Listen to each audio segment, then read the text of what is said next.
Welcome to the F&S Podcast. This is episode 2, Era Talk.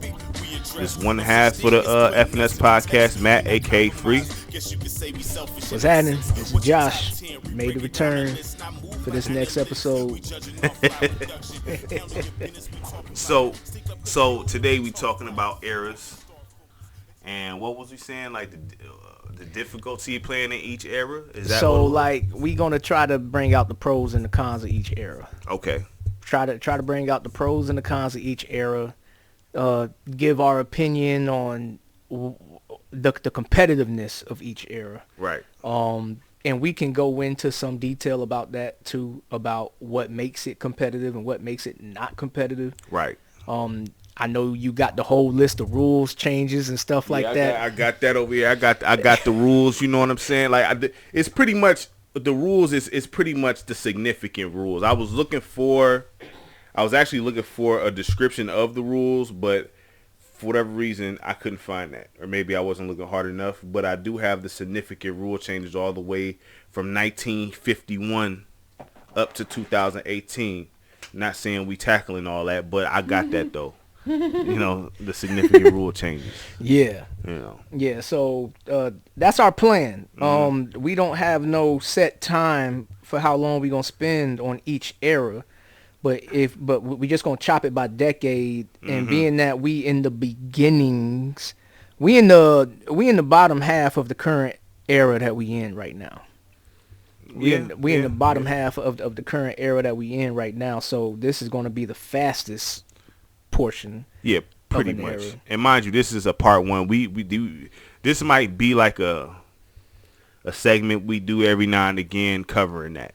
You know what I'm saying? So we probably can do that with football as well. You know what I mean? I know football got a longer history than the NBA, so that's going to be even more research you have to dig into, but the thing is, we want it to flow naturally. Yeah, so we don't want it to feel like we under pressure and we have to talk about this in 10 minutes. You need to say everything you need to say about. We're gonna let this flow naturally because there's so many things that go into it, and we want to be able to try to cover every aspect of it that we can think of in a quality manner. Exactly. So this is going to be a segment that anybody that enjoys the comparing of the eras and anybody that enjoys one era over the other, people that may feel like we do about the current era. Right.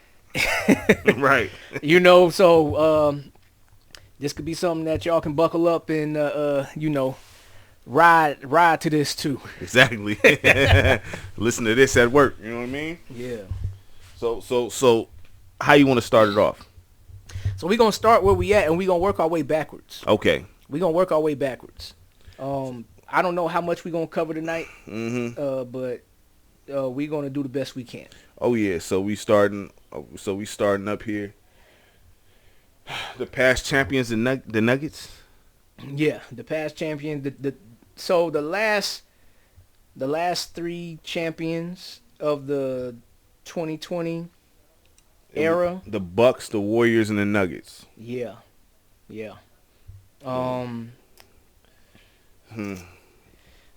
So let's just start with the quality. But go ahead.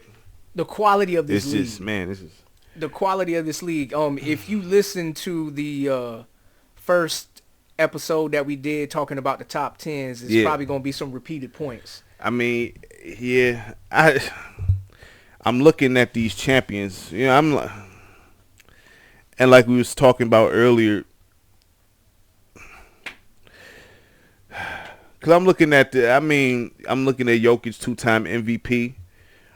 He won the MVP in 2021, and he also won the MVP in 2022, right? Embiid got it in 2023. I'm of the camp that feels that Jokic should have got it. I was about to say, I feel like they forced that. They didn't want Jokic to get 3 times. Yeah, it's some reverse racism stuff going on right there. Yeah, they didn't want that. At least that's my opinion. Because I was hearing people say, they were saying something about Have anybody ever worn it 3 times in a row? No, Magic. Wait. No, he didn't. Did he? No, I'm looking down this MVP list. Larry Bird did it 3 years in a row. Did he? Yeah, the 83, Oh, yep. 84, 83, 85, 40. So he was 86. white. Yeah. He did it 3 times in a row. He was white. Yeah, but that was back in the early to mid 80s. Right. So, things were still happening. right. Things were still happening back then. And wait, hold on. Bill got it 3 times in a row in the 60s. Okay, yeah. Point taken. 60, Point 61, 62, and 63. So, I don't know. Because in the 60s, they said, and I don't even mean to veer off with it, but they said that Bill Russell was dealing with some real racism. I'm talking about, he was dealing with some stuff. Yeah, if you watch the movie Glory Road, Mm-hmm. you get a little idea of kind of what it was like, even though that's a college film, college basketball film. I never watched it, to be honest. Only reason why, because I don't like watching. This is just a thing that I have, period. I don't like watching people act out folks that I'm familiar with. I just don't like seeing that. You know what I'm saying? Well, so Glory Road is a story. So black players was already in college. Right. But Glory Road, it was based on this white coach that gets the job at Texas El Paso. Mm-hmm. And he's going to recruit players. And because at the school that he was at, initially he was having a hard time recruiting all the top talent that was available at the time. Mm-hmm. So he comes up with an alternate game plan to recruit talent. Right. And he starts going to the black neighborhoods and starts going to the black players that nobody wants. Mm. And so he builds a cold roster that had majority black players. Mm-hmm. And, going through the South Mm-hmm. at that time, they deal with racism a number of times. Right. From things that happened to the hotel room, things that happened in a diner when they was sitting down eating, things that happened as they was walking on the court. Mm-hmm. Certain now I don't know how much of this stuff is movie stuff that they added into it, They or was how bugging back in the day. I can believe everything that they put just because of the era that they were playing in. They was talking about how, I think, if I'm not mistaken, this, and we gonna get back to original point, but whatever. Like, they was saying that Bill Russell, first of all, the Celtics fans I don't think they liked him like that. Then he'd go back to his locker room and there'd be defecation or feces or whatever in his locker room, or not his locker room, but hotel room. Right. So for him to win 3 MVPs, yeah. You know what I'm saying? In the 60s? I don't know. But yeah, so I mean, if you haven't seen Glory Road and you're a fan of basketball, in my opinion, that's a must see. Yeah. You need to go see it because it's the first time that all black starting lineup, and he had 2 subs for that game. Wait a minute, I seen that movie. I thought you was talking about that TV show, dude, with the Magic Johnson and Larry Bird TV show. I thought you was alluding to that. You know what I'm talking about? They got a TV show. The newest one series, that's like supposed to be on series. Netflix? I think they only did 1 season, but it's a series where it covers Magic Johnson, Larry Bird. I got Glory Road. I got the movie. I seen that movie. I know exactly what you're talking about. When you start breaking it down, I'm like, hold on. Yeah. I know what this is. Yeah. That movie was fire. That's my man's The Heart Problem and all that. Yeah. That was a dope movie. Yes, it was a dope movie. Must see. Would you say that's one of the best basketball movies? Yeah. It's one of the best basketball movies, at least that I've seen. At least that I have seen, because to take a team that already goes against the grain of what's going on, and then you got to mesh them together. Yeah. To where they can still play together. Yeah. And endure those kind of challenges. Yeah. That was based on a true story. Yes, it based on a true story. Yeah. So, yeah. My bad. I thought you was talking about the Magic Johnson and Larry Bird joint, the TV show. Yeah. I can't say that I've seen that one yet. I tried to watch the Winning Time one. And that's what it's called, I think. The Winning Time, well, I tried to watch it, and I cut it off after. Yeah, I can't. That's why I was saying I just can't watch stuff where I can just look at the real life history. Like, and see it reenacted in the show or a movie. I just can't. It's hard for me. It's hard for me to do that. I personally enjoyed the actual documentary where Magic was talking. Yeah. I'd rather see that. He was talking. His wife was talking. Yeah. And they was talking about I enjoyed that better. Yeah. They put a lot of movie stuff in that Winning Time, I feel. Oh, yeah, it's a production. Exactly. You know what it is. Exactly. You know what I'm saying? But anyway, so back to this era stuff that we talking about, right? Yeah. So right now in this current era, the pros and cons. Mm-hmm. So the cons jump out to me the heaviest. Yep. Just because when I think about the competitive balance from each position, Yeah. it's lacking. You already know my issue with this. Desperately. So, you know my issue with this. I don't like this new era of basketball. Positionless. I don't like it. And I'm not saying that I want folks pigeonholed at a position, but I have this vision of basketball that's played the correct way. And the best way I seen the game being played was in the 90s and even the 2000s, where you had your point guard, you had your shooting guard, you had your small forward, you had your power forward, and you had your center. And they all have regulated roles. Right. You know what I'm saying?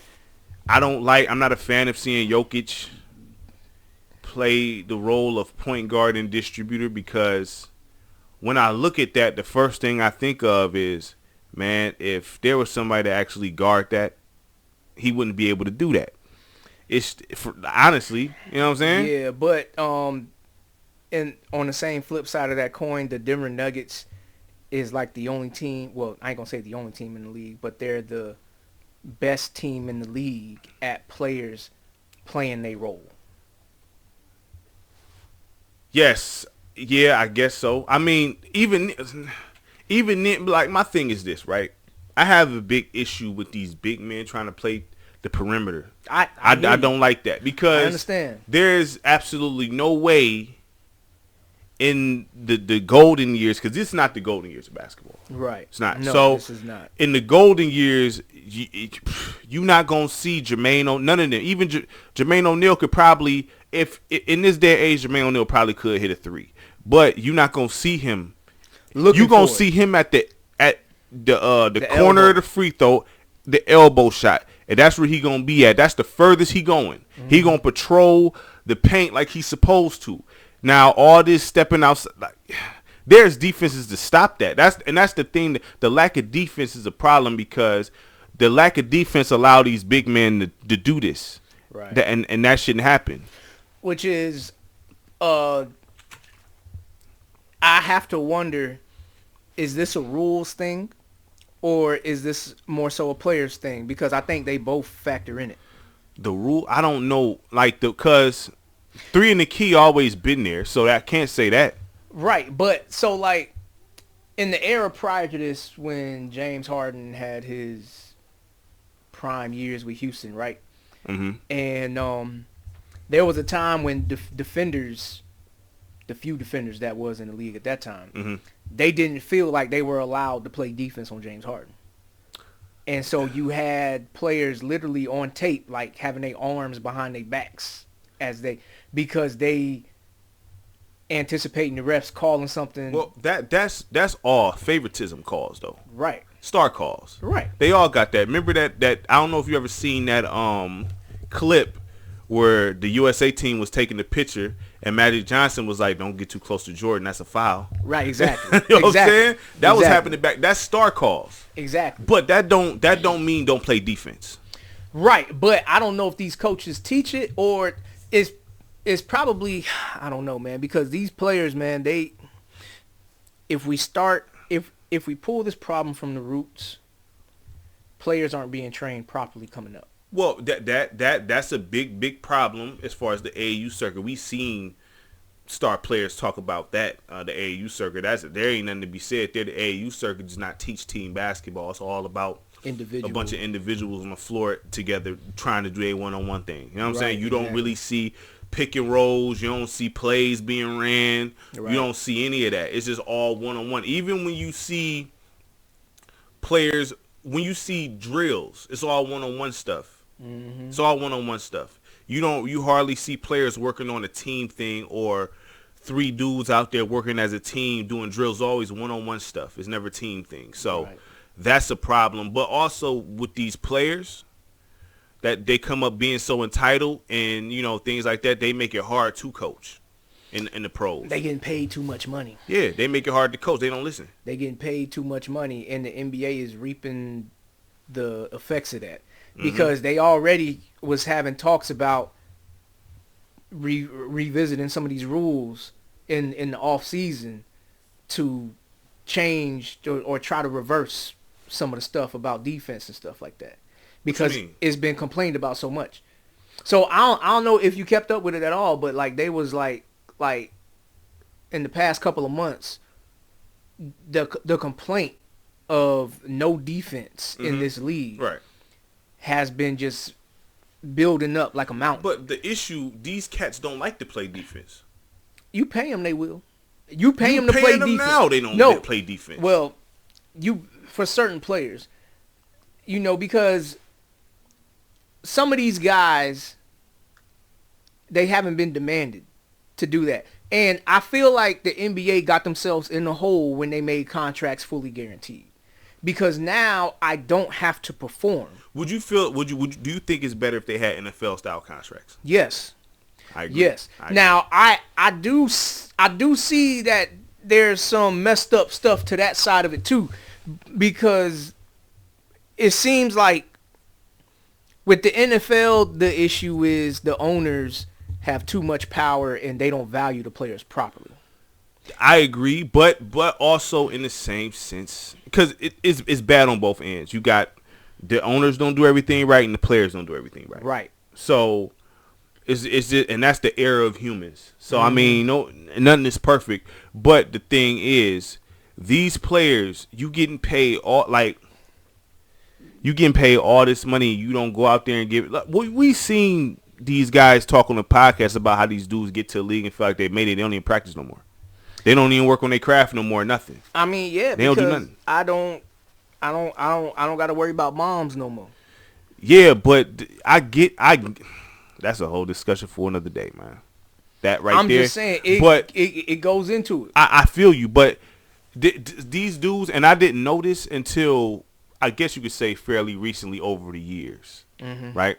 Because I thought that if like these dudes, I didn't know they just stopped working on their craft once they get to the league. They just stopped. Only the greats, you can tell the greats from just the dudes, because you will see a guy that come in rookie year and he be like, oh man, he got all this potential, and then he's just deplete. And it's like, how you not getting better in the league? That don't even make sense.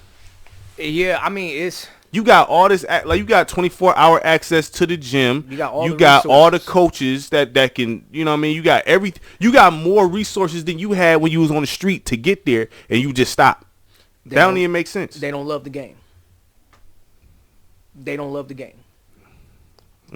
They only played the game to get to a certain point in life, and once they got there,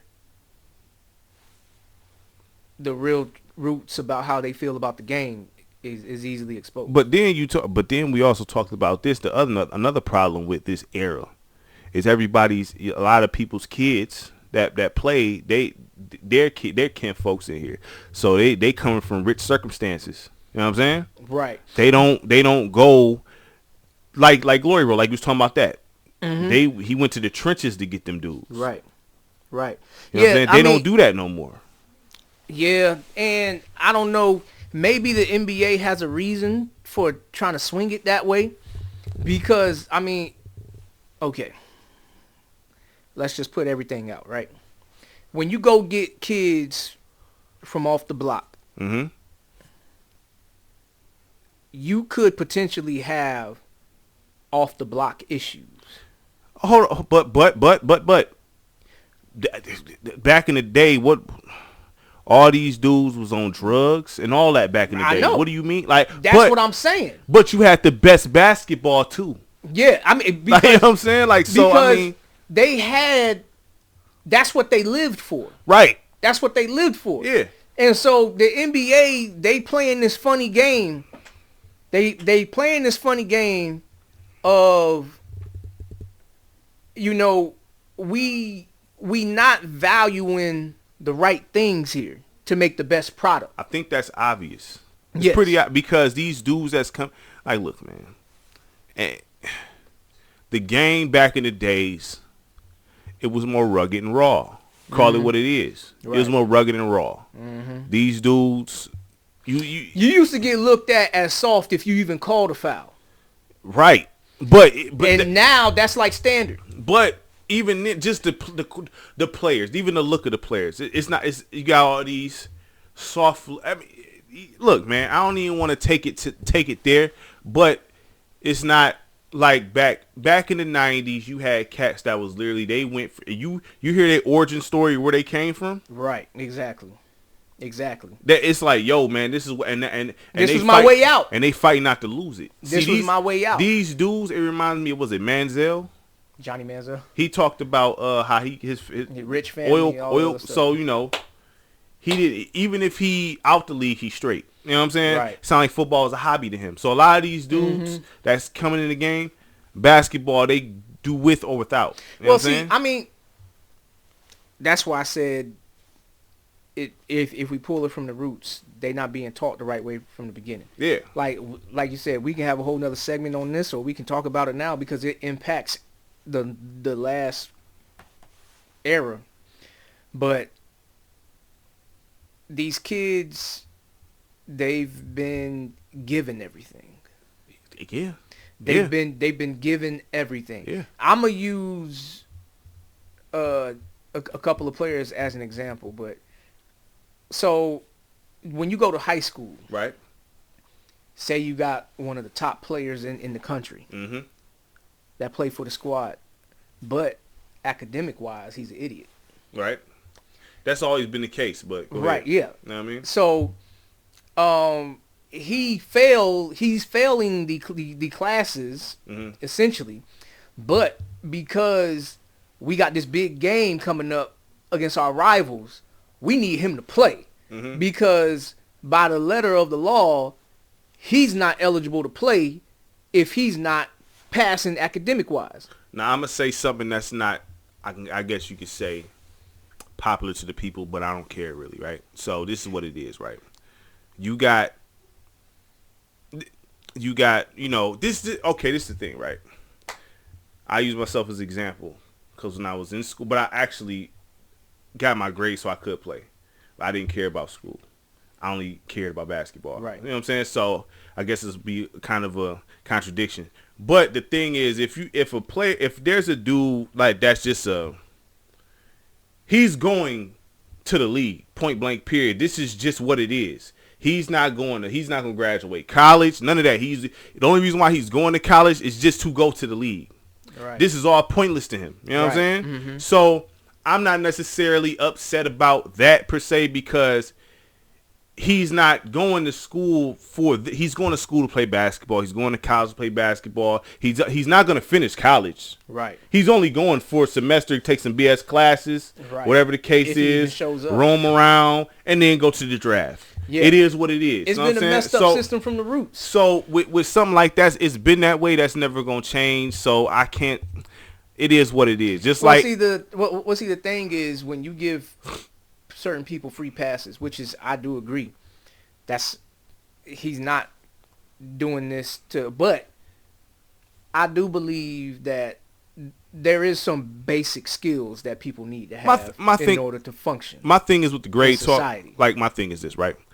I will be, if I'm the coach of a situation like that, just get the bare minimum, please. Right. Yeah. Just get the bare minimum. All C's. You can average a C just by showing up to class. But that's what I'm saying. You know what I'm saying? So you can have players that are honestly trying and they just don't understand, but they can get the C. Yeah. But then you got players that take advantage of their talents. Yeah. And they be like, oh, y'all need me. No, I don't. Not that attitude. No, we ain't doing that. You know what I'm saying? Because exactly. That's what I'm saying. In this world, what people got to understand, everybody's replaceable. Right. Everyone's replaceable. So you should never have that attitude in anything. You know what I'm saying? Right. Everybody's replaceable. You will be replaced. You know what I'm saying? So that's not that whole attitude. No, I don't like that. But then okay, so that's just the high school level. So now we take it to the AAU circuits, That how that has become a thing. Because I remember when I was coming up in high school, it used to be like a popular thing to say, "Oh, you playing AAU? You playing AAU?" But now it's like you see the damage that is done. If you take a well-coached high school team versus an AAU team, the well-coached high school team is killing them. They should. Like with decent, even if you got, say for instance, you got 5 talented guys, but you got 5 guys that know the concept of basketball and got the basics. They may not be as talented as them, but if they well coached and actually play the game the right way, there ain't nothing they can do out there because they don't even know how to read plays. Exactly. So they don't know nothing about backdoor screens, cuts, nothing. So they're losing on basic plays. On basic fundamentals. Yeah. So and you see that a lot with they don't, like LeBron was talking about. Folks don't even know how to read plays, man. Right. So that's the league that we are dealing with now. Mm-hmm. And so I guess that hits on partially on the IQ portion. Players don't really have it. I mean, if there was a more wealthy pick of the litter of players that had a high IQ, that played the game and understood the game, Draymond Green would have been traded off the Warriors. But see, this is the thing with Draymond, right? And I don't got nothing against Draymond. I'm as a player. Like I like what he brings to the table. Mm-hmm. I just wish that he find a way to keep that under control in even the moments where he feels like he needs to let loose. Like I already told you, I already feel like he be putting sauce on this stuff, man. Like I told you the other day, I don't think people claim I think he's playing a role here. In my opinion, I don't think he's as crazy as he try to act.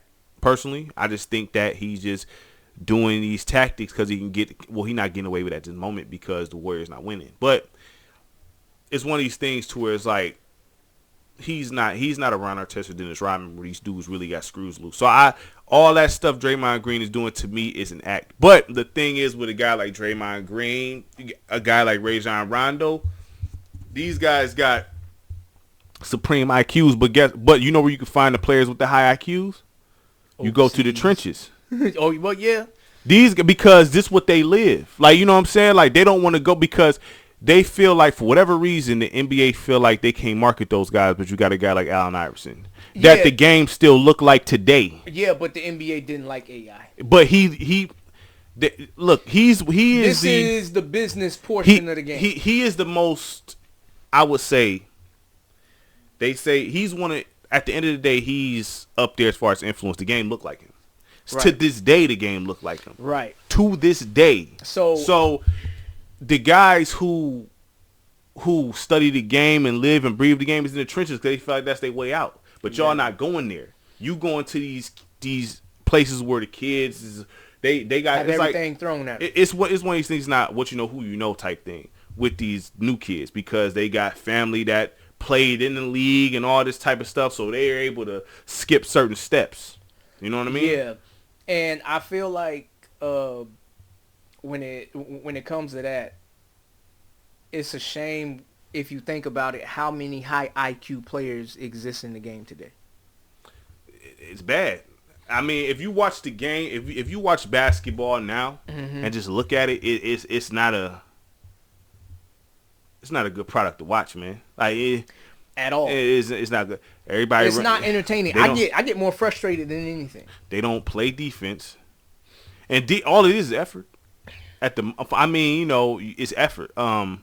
They want to save all their energy for offense, and if they don't get the ball on offense, they just shut down completely. When really you can affect the game in more ways by making the basket. You set screens. If you move around, you're going to get the ball regardless. You don't get it just by standing there. So if you running up, setting screens, picking and popping, rolling, and you going to touch the ball. Well, see, that goes back to understanding where you fall at on this team currently. Yeah. Because there's only one number one option on each team. Right. And then you got a number 2 option. You could possibly have a number 3 option, but that's a borderline role player guy. Mm-hmm. Everybody else after that, you got to play your role. and that goes in line in this And you got to know how to play your role. And that's the thing where these people, they feel like they're more. Everybody feel like they're a star and they're not. It's just straight like that. Everybody is not a star. Right. Everybody, you can play basketball. There's levels to this. There's some dudes that's just, you not as good as this person. It's kind of like the Wemby situation. When you look at the Wemby situation, clearly, because I admit I wasn't a fan of Wemby at first, but watching him play, he can ball. And his teammates, player hating. Like, dog, come on, man. Get this dude the rock. Are they still doing that? No, it don't seem like that now, because probably Popovich like, what are y'all doing? If you don't do what you know what I'm saying? Like, because there's nobody over there that demands the ball before he gets it. Dog, why would they though? And that's the thing. At first, first they was on some stuff. Not, come on, man. I mean, but how did the Cavs feel about Bron before they drafted him? The players. This is a whole. I think this is a. I ain't gonna say it's a similar situation, but at least, huh? It's not a similar. I'm not, because I mean, like when I say similar, I mean talent wise. It's not because similar. These dudes on the Spurs wasn't no stars in the league. Like, at least Darius Miles was looked at as a potential star at one point. Darius Miles was straight. Ricky Davis, he was Carlos pretty decent. Boozer, So I get thing like. No, not Valanciunas. Zydrunas Ilgauskas. I get why they felt that way. Like, who's this young kid coming out of high school thinking he about? I get that. That's just. It is what it is. You know what I'm saying? I'm not saying that they was right or he should have thought that. I'm just saying Darius Miles. I would think Darius Miles wouldn't have that thought process because you came out of high school.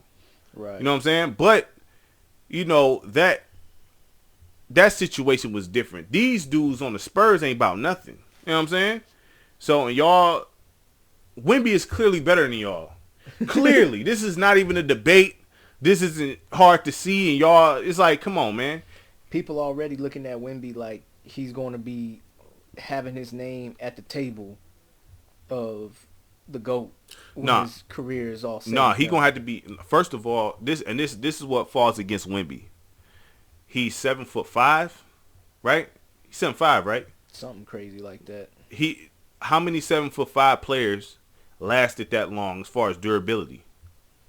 Mm-hmm. So he gonna have to be. I'm not saying he won't be, because if he's playing like this and stay playing like this, I'm not saying he'd be a GOAT, because a lot come with being a GOAT. Okay, right. So it ain't just scoring, because if that's the case, if it was just scoring, a guy like Carmelo Anthony would be a GOAT. The stat sheet.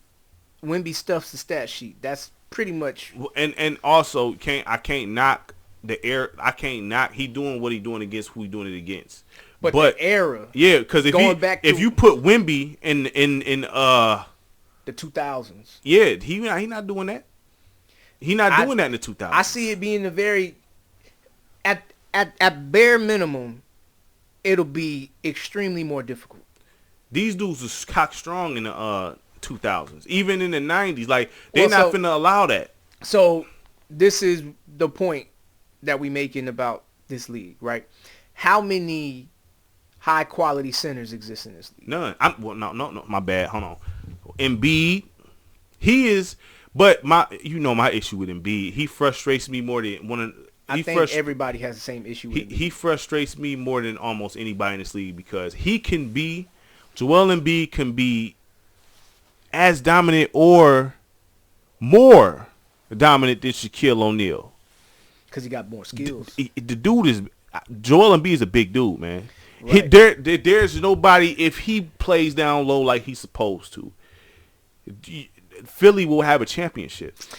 They will have a championship. I missed the Embiid when he was getting every team's big men in foul trouble, and he was like hyping the crowd up, letting them know.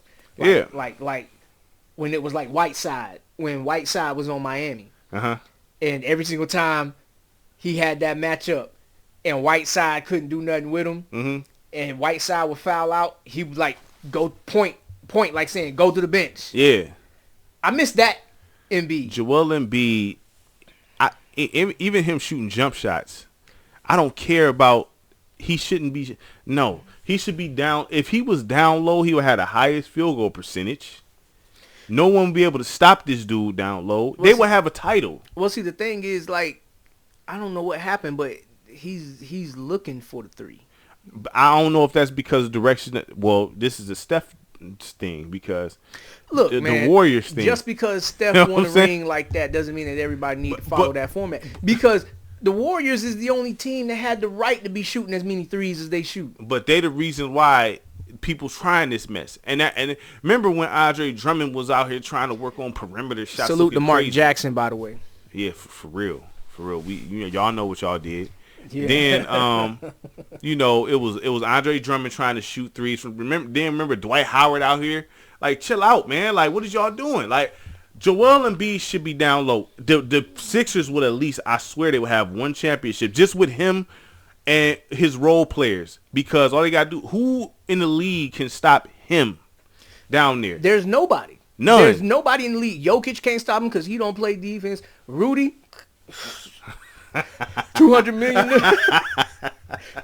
to just, whatever he does, I mean, because when I look at the league, I really only see 2 quality centers, 3, maybe 4 if you include Chet and Wemby in that. Chet is a quality center? In this league, he plays the center Chet position. not a quality center. No, but he not a quality center. No. Nah, he not no quality center at all. They try to have him the arch rival of Wemby, and we see what direction that done went in already. Come on, fam. I just included them just to try to give you something other than just 2. Yeah, Chet not a quality center. I can't give you 2. I can't give you it's past only 2. It's only Jokic and Embiid. It's only Jokic them the and only Embiid. 2. That's it. Only Jokic and Embiid. Just call it what it is. And then the power forward position. There ain't really. I gotta look at rosters. For so that. it's there like ain't really no. So it's like what? Okay, so you got Giannis. Whenever you got Kevin Durant and Giannis listed as power forwards, we got a problem. Well, Giannis has more of a power forward kind of game than KD. Does he? Yeah, because he don't got the skills of a 2-3. He don't got the skills of a 4 either. No, but he tries to play down low, and he ain't afraid to move people around. He be fouling, but that's cool. Yeah, it's off. You could call offensive foul on him every time down there, but right. Giannis, he frustrates me too. Sabonis. Oh, Sengun. Sengun is a good center. We gotta add Sengun to the. I know that's your guy. You be missing this Sengun a lot. Sengun is a good center. That's your dude, Sengun. Hey man, look, you know look at what he does when he has a good matchup. Yeah, that's all I gotta say on that. Because the landscape of this league is not as stacked competitively. No, you can, even in 2000s, man, all the power forwards we had then, man, you could go down the list, and even that was the richest era. And even the tier 2 fours would be tier 1s in today's game. Well, see, that's why the 2000s is my favorite era, because the competitiveness from each position, it was stacked. I think the most. You could win a champ, like you can build you a quality team in 2000s and can be contending, like legitimately contending with the guys that it was competitive. Like you had, though 2000s probably had the best power forwards. Period. Yeah, because they had the best forwards. Period. Because you had the big fundamental. Yeah, Tim Duncan. Yeah. And then you had the big ticket. KG. I like KG more than Tim Duncan, but I feel like KG is better than Tim Duncan. It's just we listen. don't disagree on that. Listen, man, like if they hot swapped, they don't still win them championships? I don't know, man. What exactly all does Tim Duncan do better than Kevin Garnett? I'll say he got better post moves than KG. He's better in the post than KG. KG can stretch. You positive about that? He's better than KG in the post? Yeah. They not even? Even if it's by like a small margin, I think he's better in the post than KG. On the defense, do you think he's better than him? Yeah, Tim Duncan was embarrassing everybody that he came across. Tim Duncan is like one of the greatest. Like, I'm not about to sit there and do that, but I understand what you're saying. Kevin Garnett, what I'm saying is, do they still win them titles? The same amount with Kevin Garnett. That's the thing. See, because you can look at them too and say that they styles is a little bit different. But that's not what I'm asking you here. I'm asking, they win them titles? Tim Duncan's style fit the offense that they ran in San Antonio. And you don't think Kevin Garnett's will? He would have to adjust. He would have more of an adjustment period. But we seen Kevin Garnett successful when he had it with two different styles. Like you had not the Bucks when they had got Sprewell and Cassell, right? Right, yeah. Went to the Western Conference Finals. Probably could have ended up getting the title if Sprewell would have renewed the contract and stuff like that, and they kept that team together. I don't know, man, because Sprewell already was mid-30s at that time. I know, but they still got far. I'm not saying like if Sprewell would have renewed that contract, they probably would have got more pieces. Well, see, my thing is like the window of opportunity that you have from year to year changes. But what I'm saying, my whole point is we seen exactly what happened when KG got help with Cats past his prime. I say that, and they still got to the Western Conference Finals because KG outside of Marbury was operating solo for a minute. We seen Duncan take the team from the Admiral. What does that do? Like, so what? So what if KG would do the same thing? Would they win the championship though? Yes, you won't answer the question. Will Kevin I Garnett... don't know. I can't say for sure because, like I said, it's two different styles of play here. But that don't matter. It do matter because styles make fights. Kevin Garnett can't adjust it because he played. We seen him. See, this is the thing. We seen Duncan in one system, and that's fine. That's fine. That's fine. No big deal. We seen Jordan in one system. We seen Kobe. I'm not knocking that on him, but we seen Garnett. He was successful. When Garnett got help in Minnesota, he was successful. Once he actually got that help for that little bit of time. Right. Then when he went to Boston, they had to adjust that first year. They won a title that first year. Yeah, but you knew it was kind of going to happen because Paul Pierce and Ray Allen, even though they weren't in their prime years, they wasn't old yet. Yeah, but Garnett, listen, Duncan is you can't take Duncan off the mantle, right? But okay, let me ask you this: would Duncan have lost to Dwight Howard? Hold on, which year? The Magic? Yeah, the year the Magic went to the finals and they played against the Lakers. They took out the Celtics when he had all them players. Who, the Magic? Yeah, the Magic took them out. Duncan wasn't stopping no Dwight Howard. It's not about stopping them. Can you at least equal the impact? I think that the Magic proven that they can beat them dudes. So I mean, I'm not gonna sit there and say that he wouldn't have. I would have to, because the San Antonio Spurs play with a whole lot more ball movement than the Celtics do. Yeah, I mean the Spurs play the game the right way. Exactly. Hence to why the Pistons, they played the game the right way. Hence to why they beat people with less talent. You know what I'm saying? So that's not. It's all about playing the game the right way. But Dwight Howard, the thing people like to erase and skate over the fact that Dwight Howard, with his limited post move abilities and all that, was dominating dudes, man.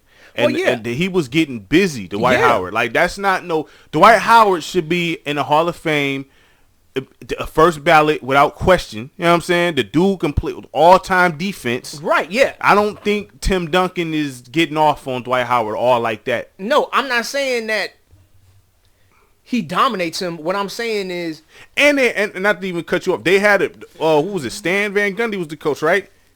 Yeah, they had an okay system. Like, I'm not gonna say it's similar to what the Warriors is playing, but he was surrounded by a lot of shooters. They launched a bunch of threes. Right, so that can kind of, if they get hot, that could kind of suppress your defense because they can shoot from out.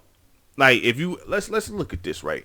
So Jameer Nelson, right? San Antonio stayed with shooters. Yeah, Jameer Nelson, Tony Parker. They can play that game. Yeah.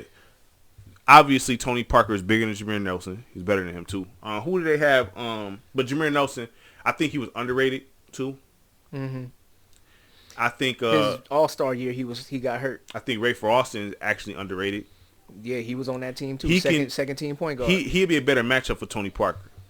Yeah, he would. Rayford Austin. I think that Rayford Austin will give Tony Parker problems just like Tony Parker would give him problems. And look, I'm still mad at Stan Van Gundy because he forced Rayford Austin to the bench when Jameer Nelson was, he was cleared. Tripping. Joe Budden had a cold bar about that. When Jameer Nelson was cleared he was tripping. to come back, he forced Jameer Nelson back into the starting lineup and didn't even allow him to get his rhythm back. Any coach will run protocol and say you got to play only like 20 minutes or something. Rayford Austin should have been the starting point guard for that playoff run in the finals until Jameer Nelson got his rhythm back. You can debate that he ran that position for that team.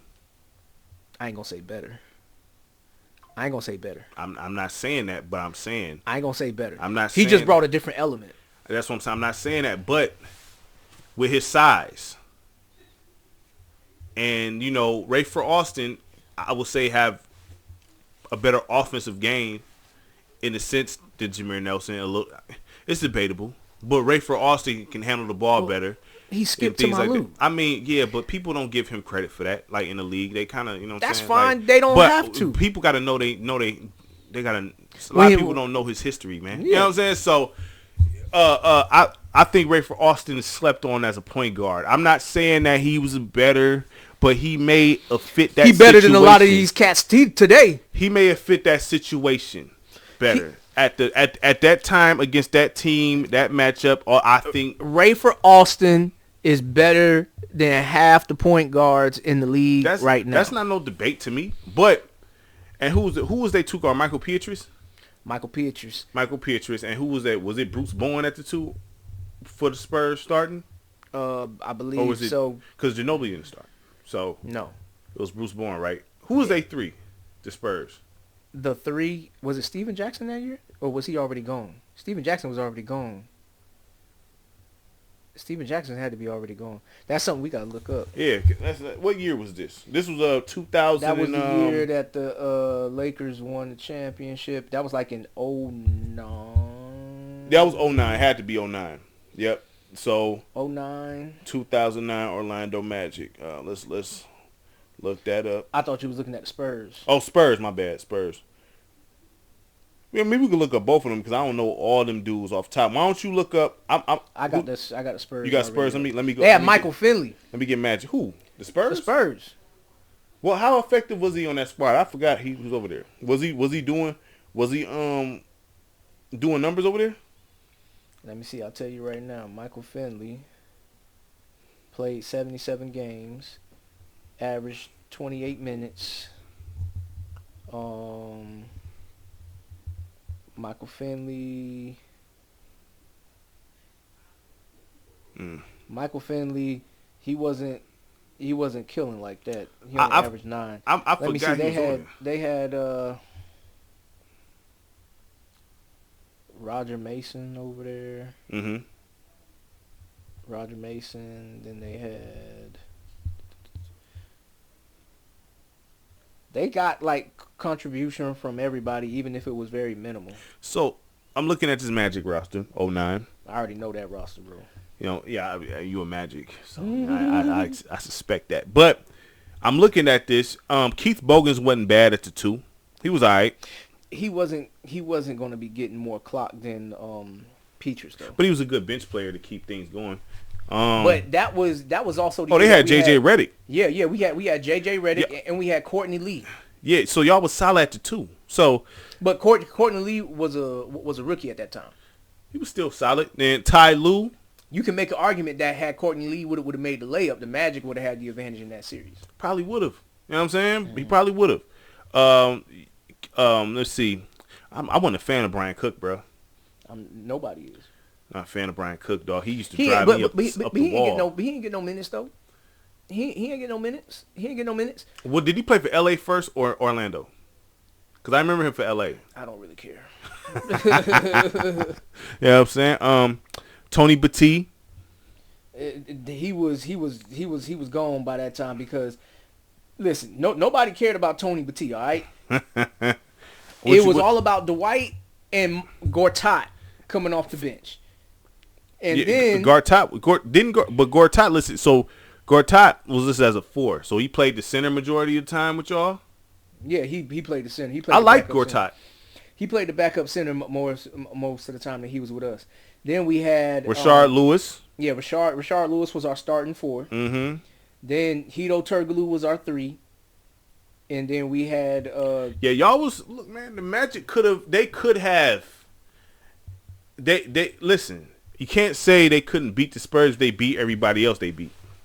well, remember that was the year that they was trying to like do that Kobe versus LeBron thing with the puppets. Yeah, the Magic killed all that. So Yeah. they destroyed all that. They was trying to make that happen, but that didn't happen. Right. Like I said, I think it's possible the Magic could have got that because they won 2 games in the finals too. Still. Right. But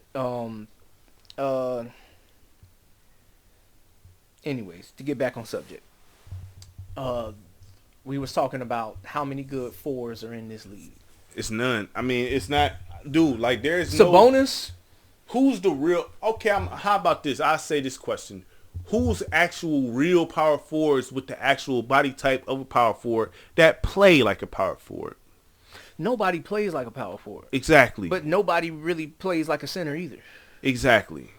Hence Like, to why the game looked the way it looked, man. You got all these dudes running around trying to play point guard and 2 guard, dog. Mm-hmm. I mean, so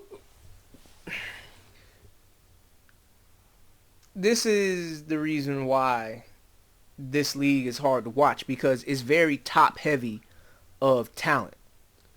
What you mean?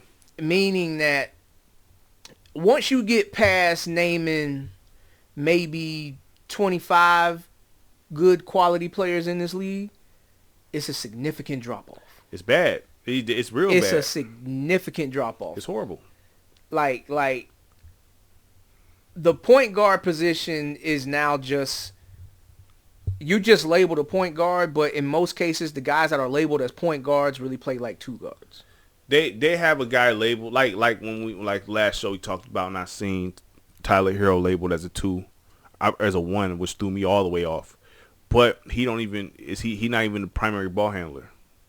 No, the Heat is desperate though, so they just trying anything. So my thing is, the game, I don't know how the game, well, I know how the game got like this, but I don't know what happened.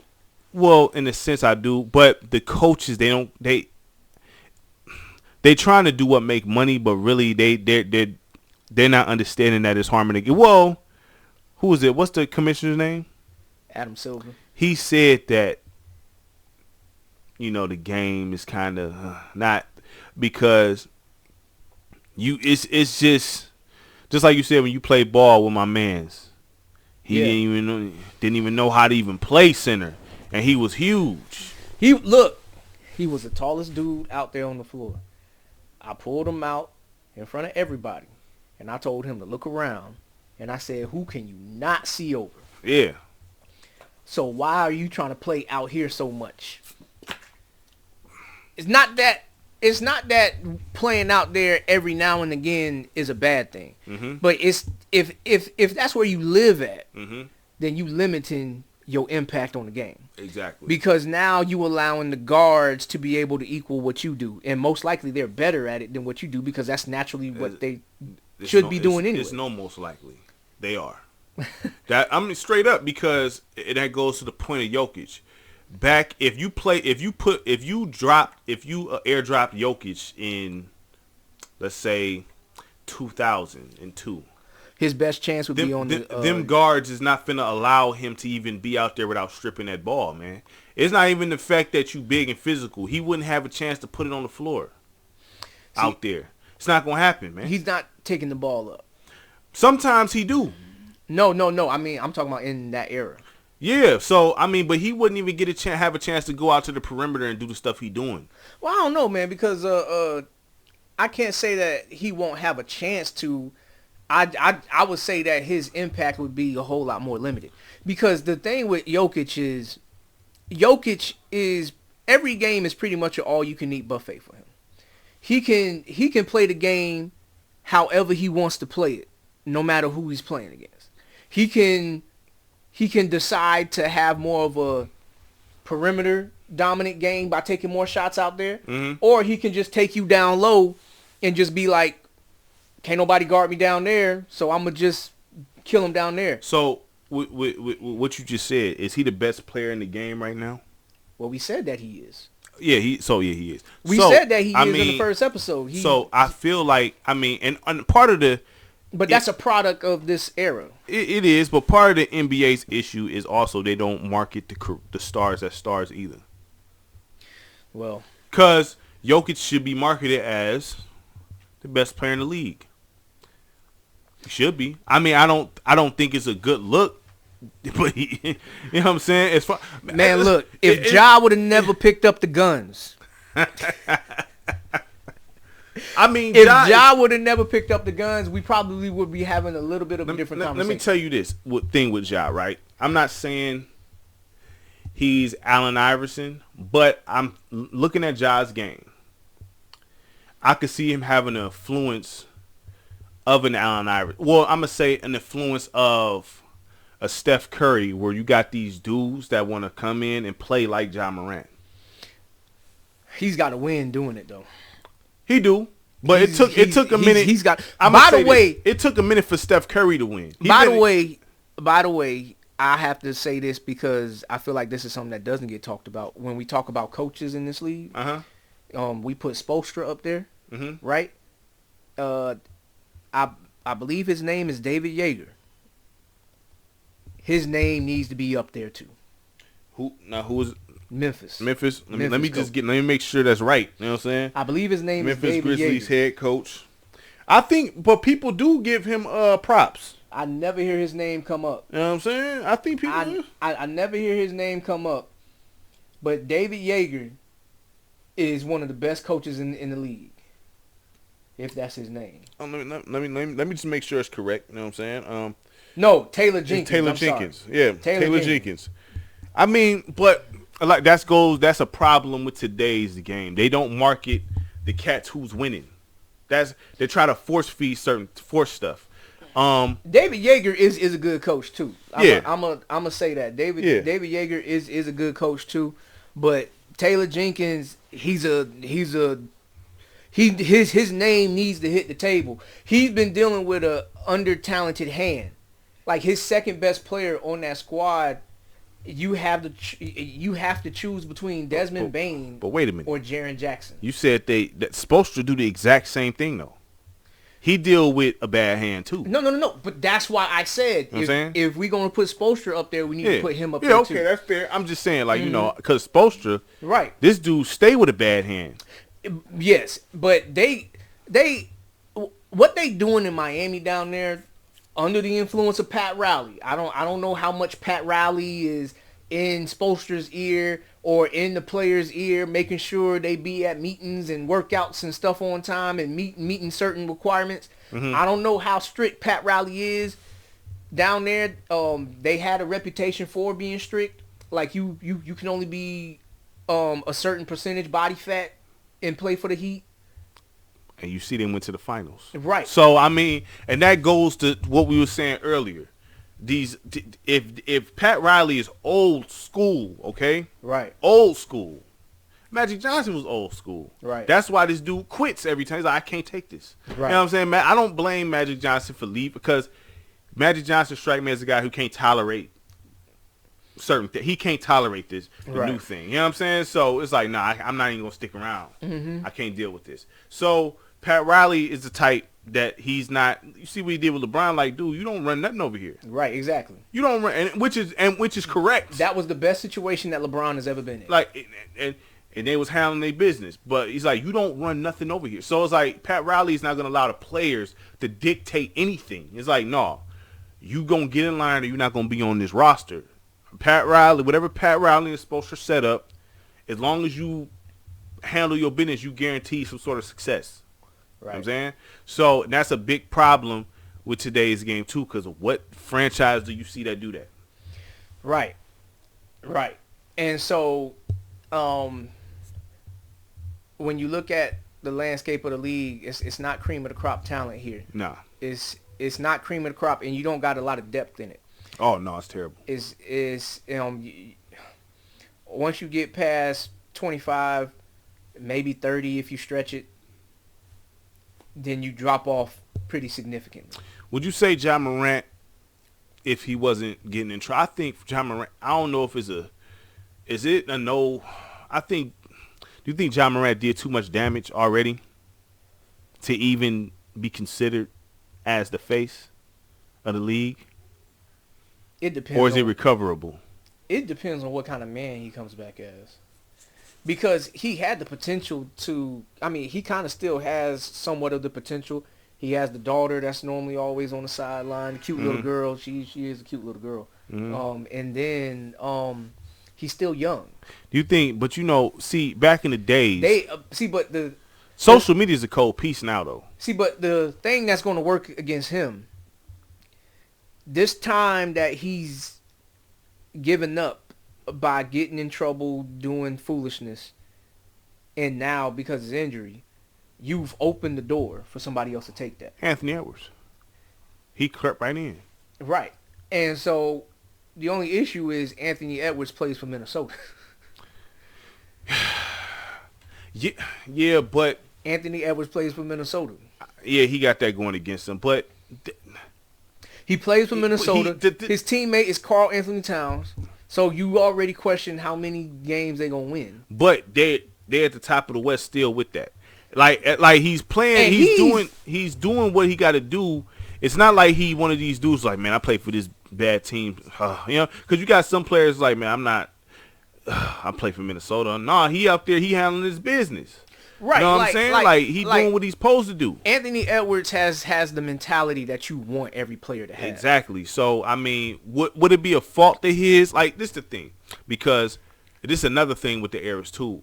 Team switching. Not staying with one team. So, I mean, well, that was a product of when they installed free agency. I don't remember when that was exactly. They had free agency all the way back in the 90s and stuff. But no. But what I'm saying is, before free agency became a thing, players stayed on their team. Yeah, it was more of a sense of pride thing. Right. Yeah, and some players had a sense of pride that kind of shouldn't have. But it comes with that era. There's a certain mentality that came with that era that I feel like I'm the best and I want to beat the best, and if you think you the best, you got to beat me to prove it.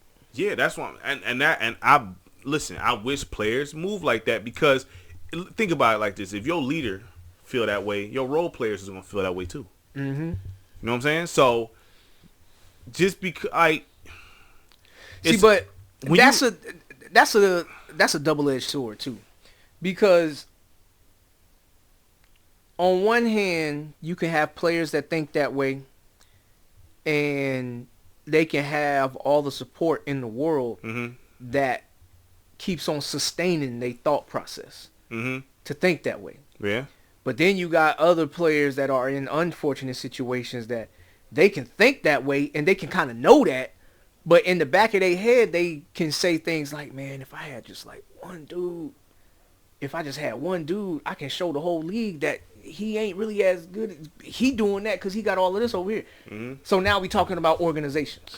That too also, I have a hard time excusing folks for not improving their game in the league. I have a very hard time doing that when you got all that at your disposal. Right. Like, even if you are a role player that, okay, my skills ain't all that, but instead of going out to parties, instead of going screwing with them girls, instead of going to the strip club all the time, you could be spending that extra time getting with the trainer, working on your weaknesses and improving your game and actually helping your team win or helping that star and becoming a better player. It's open opportunity for all them cats to do that. So I have a very hard time excusing that.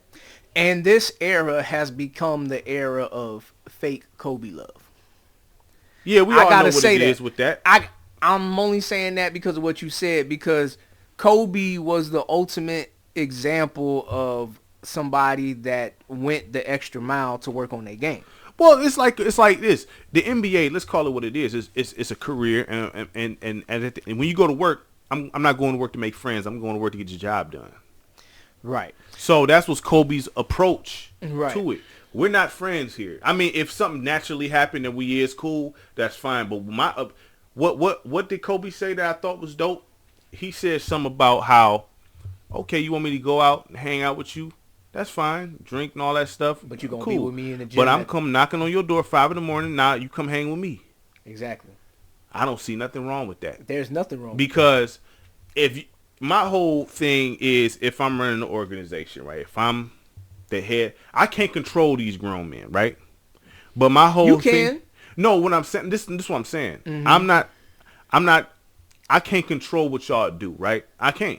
You gonna do what you want to do anyway. It's just like you a parent, you got a kid. Once they become, you can yell, scream, da da da da. They gonna do whatever they want to do when they're not in the house. It's what it is. You know what I'm saying? So my whole thing is, I can't stop you from doing nothing. But if it affects your game, and if I don't get winning results, and if nonsense come to my desk, that's when we got a problem. Because you have the gym. There's no reason for you to be out of shape. There's no reason for you to be improving on a year-to-year basis. You got all this at your disposal. You're choosing to do other things and not improve on your game. I can't excuse that. Right. That's why that's another problem with this era. Most of the players seem to be into the game because of the lifestyle that comes with it. Exactly. So to your point, to where a person say, man, if I could have one more guy, you got 14 guys. Right. You got 14 guys and they all suck. You got 14 guys that can improve their game. And they're not. My point. So, I can't, it's hard for me to excuse this. Like, I've never was able to make an excuse for that, because it's like. Because they said it on one of the other podcasts that I was listening to. It was like some guys, they all right with being in the league for 3 years. I think LeBron said that. Did he say that? I think he did say that on the. I don't want to misquote any, but it was something to the nature that some guys is all right with just being in the league for like 3 years, 3 or 4 years, finish out that contract and be done. I mean, it's like that. It's like, and there's nothing wrong with that, but it becomes a problem when you show that to a team that has championship expectations or championship work ethic. The game will be a lot different if you had a bunch of dudes that cared about winning. Exactly. You wouldn't be able to necessarily control the narrative of who you want to go to the finals, because you got too many hungry dudes trying to win. Yeah, man, because like you wouldn't be able to control that. You know what bothers me about this era? Mm-hmm. Well, this is just one of the things, because we can clearly keep going. One of the things that bothers me about this era, players can lose a game, and then they will go dap up, talk to the other team players, swap jerseys, take pictures. Like, losing didn't just bother you? Well, it's like, remember when Isaiah Thomas was talking about how cool he was in Magic? Mm-hmm. And I guess he switched up on him in the fight. Like, and he was like, well, I thought we enemies right now. Yeah, what are you talking about? On the court. Like, even back then, you heard about players that hung out with each other. Michael Jordan and Magic and Charles Barkley was cool. Mm-hmm. But, man, you couldn't tell when they was playing the finals. Right. So that's the point. Guys, they've developed certain friendships in this league to where, from that standpoint, the league is where the NBA, at least what they planned it out to be. They got what they wanted, but they didn't think about it in full detail. Do you think that was one of LeBron's tactics? To be friends with everybody? When he was friends with people, and then when they compete, then it's like I don't know, man, because when you see, okay, so like Bron and Steph, they had that rivalry for a minute, right? But you seen in the game where they would be trash talking each other. They don't seem like they all friendly like that. Like, I don't see them kicking it like that. I see Draymond kicking it with him. I don't never see Steph kicking it with him. Right, but LeBron admits that he loves Steph. So there's some sort of relationship Well, it's there. probably a respect thing. There's some sort of relationship there. Steph don't show it publicly. Well, Steph don't show a lot of stuff. You know what I'm saying? Steph don't break kayfabe, dude. Well, we question a lot about Steph because we question, is Steph a real leader? He's not a leader. But everybody, and this is a thing where everybody don't have to. If that's not in your makeup, don't force it. Right. You know what I'm saying? If that's not in your makeup, do not force it. Kevin Durant will tell you, like, look, man, I just want to, you know what I'm saying? I don't have an issue with Kevin Durant saying that because you're not going to force me in a position I don't want to be in. You know what I'm saying? But in Kevin Durant's case, you showed a desperate need for GOAT attention. What you mean? As far as that, what he said. So he makes little sly comments every now and then where he's like, y'all think this about him. Well, then what does that mean about me? I'm going to tell you like this with Kevin Durant wants to be acknowledged as one of the greats. And he wants it. But the greats came out and told him, if you want us to look at you in that light, you need to win one without Steph Curry. To me, I'm going to be honest. Kevin Durant is not at the table like with LeBron and them, Kobe. I think no, he's not. He's an all-time great scorer. Yeah, you gonna always want a Kevin Durant on your team. Well, like yeah. that's. I mean, anybody would want a freak of nature that can like shoot. Yeah, it out so the gym. there's nothing wrong with like because Melo's my guy, but Melo is not at the table with no Michael Jordan and nobody like that. You know what I'm saying? Speaking of Melo, how much of that was screwed by Phil Jackson? What do you mean? Him not going to New York? No. When he went to New York and then Phil Jackson and he started like downing Melo's name in the public eye and then he had that long stint of no Melo. I gotta look more into. I know. I don't mean not going to New York. I mean him not. I know Melo said he wanted him to coach Phil, New York, and Phil didn't. I think. Look, Chauncey said something because at that point in time, you got to remember that New York was giving the Heat runs for their money. Who was on that roster at the time? Was it the Chauncey team? So at first it was Raymond Felton. Raymond Felton was underrated, but they had him. Then they had Iman Shumpert. They had J.R. Smith. Then all on the Knicks. On the Knicks, they had Amari Stoudemire. Tyson Chandler. Yeah, they had a pretty solid team. Yeah, they had a solid squad. Team. Yeah, and then they made the move. I think they got Chauncey. They had Chauncey for a little bit. Again, I think they had Chauncey again. But I mean, my thing is, Phil Jackson dirtied Melo's name. I've never really been a big Phil Jackson guy at all. So when it comes to Phil Jackson, I'm gonna be honest with you. You know, with Phil Jackson, when you supposed to win with the likes of a Michael Jordan, Scottie Pippen, Shaq, Kobe, but he won in Doug Lamar Collins Odom. You know what I'm saying? I mean, you still got to be a good coach too. You know what I'm saying? Collins didn't. You still got to be. Has Doug Collins ever been considered a cold coach? I'm just saying. I've never heard Doug Collins' name being at the table of good coaches. I'm not saying Phil Jackson that's the only reason, but I'm just saying you should be able to win with that. Right. I mean, Doc Rivers, you should be able to win with Kawhi, Paul George. But I remember when you said before that Doc was dealt bad hands a lot. He was. And I stand on that. Because when he was coaching Orlando, it was just T-Mac and Grant Hill on crutches. Okay? It was just T-Mac and Grant Hill on crutches. Mm-hmm. All right? Then he goes to where'd he go to next? Was that the Clippers? After Orlando? Doc Rivers coached a few teams. I don't remember. Right. I don't know his actual movements in order. What we talking about now can kind of work in Doc Rivers' favor a little bit. Mm-hmm. Because we talking about how poor these players is. Look at the Bucks. We talked about Giannis not being real. You showed me a picture at their coaching record with Adrian Griffin and without him. Right. So I mean, Listen. Well, their schedule is tougher the back half. Look, they man. got more consistent good teams to play on the back half. Listen, Giannis to me ain't. Look, I understand that he got championship.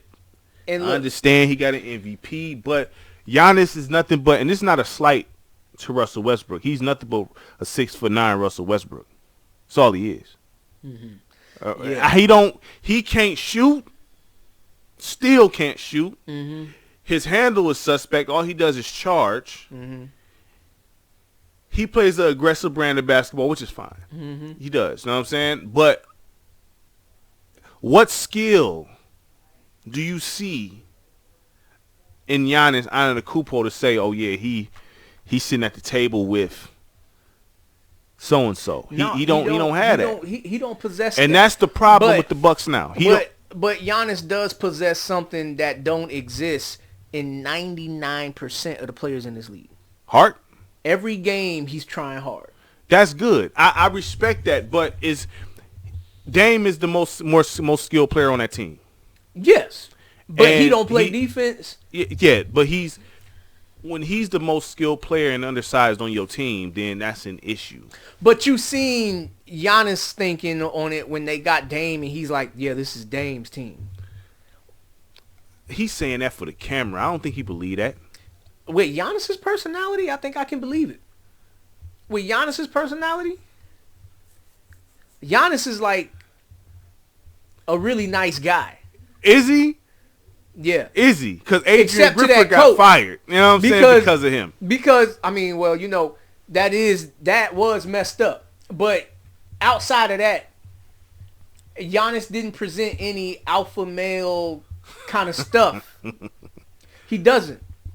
Like, that was probably the first time Giannis flexed his muscle as far as my influence or what I want done if y'all want me to sign back here.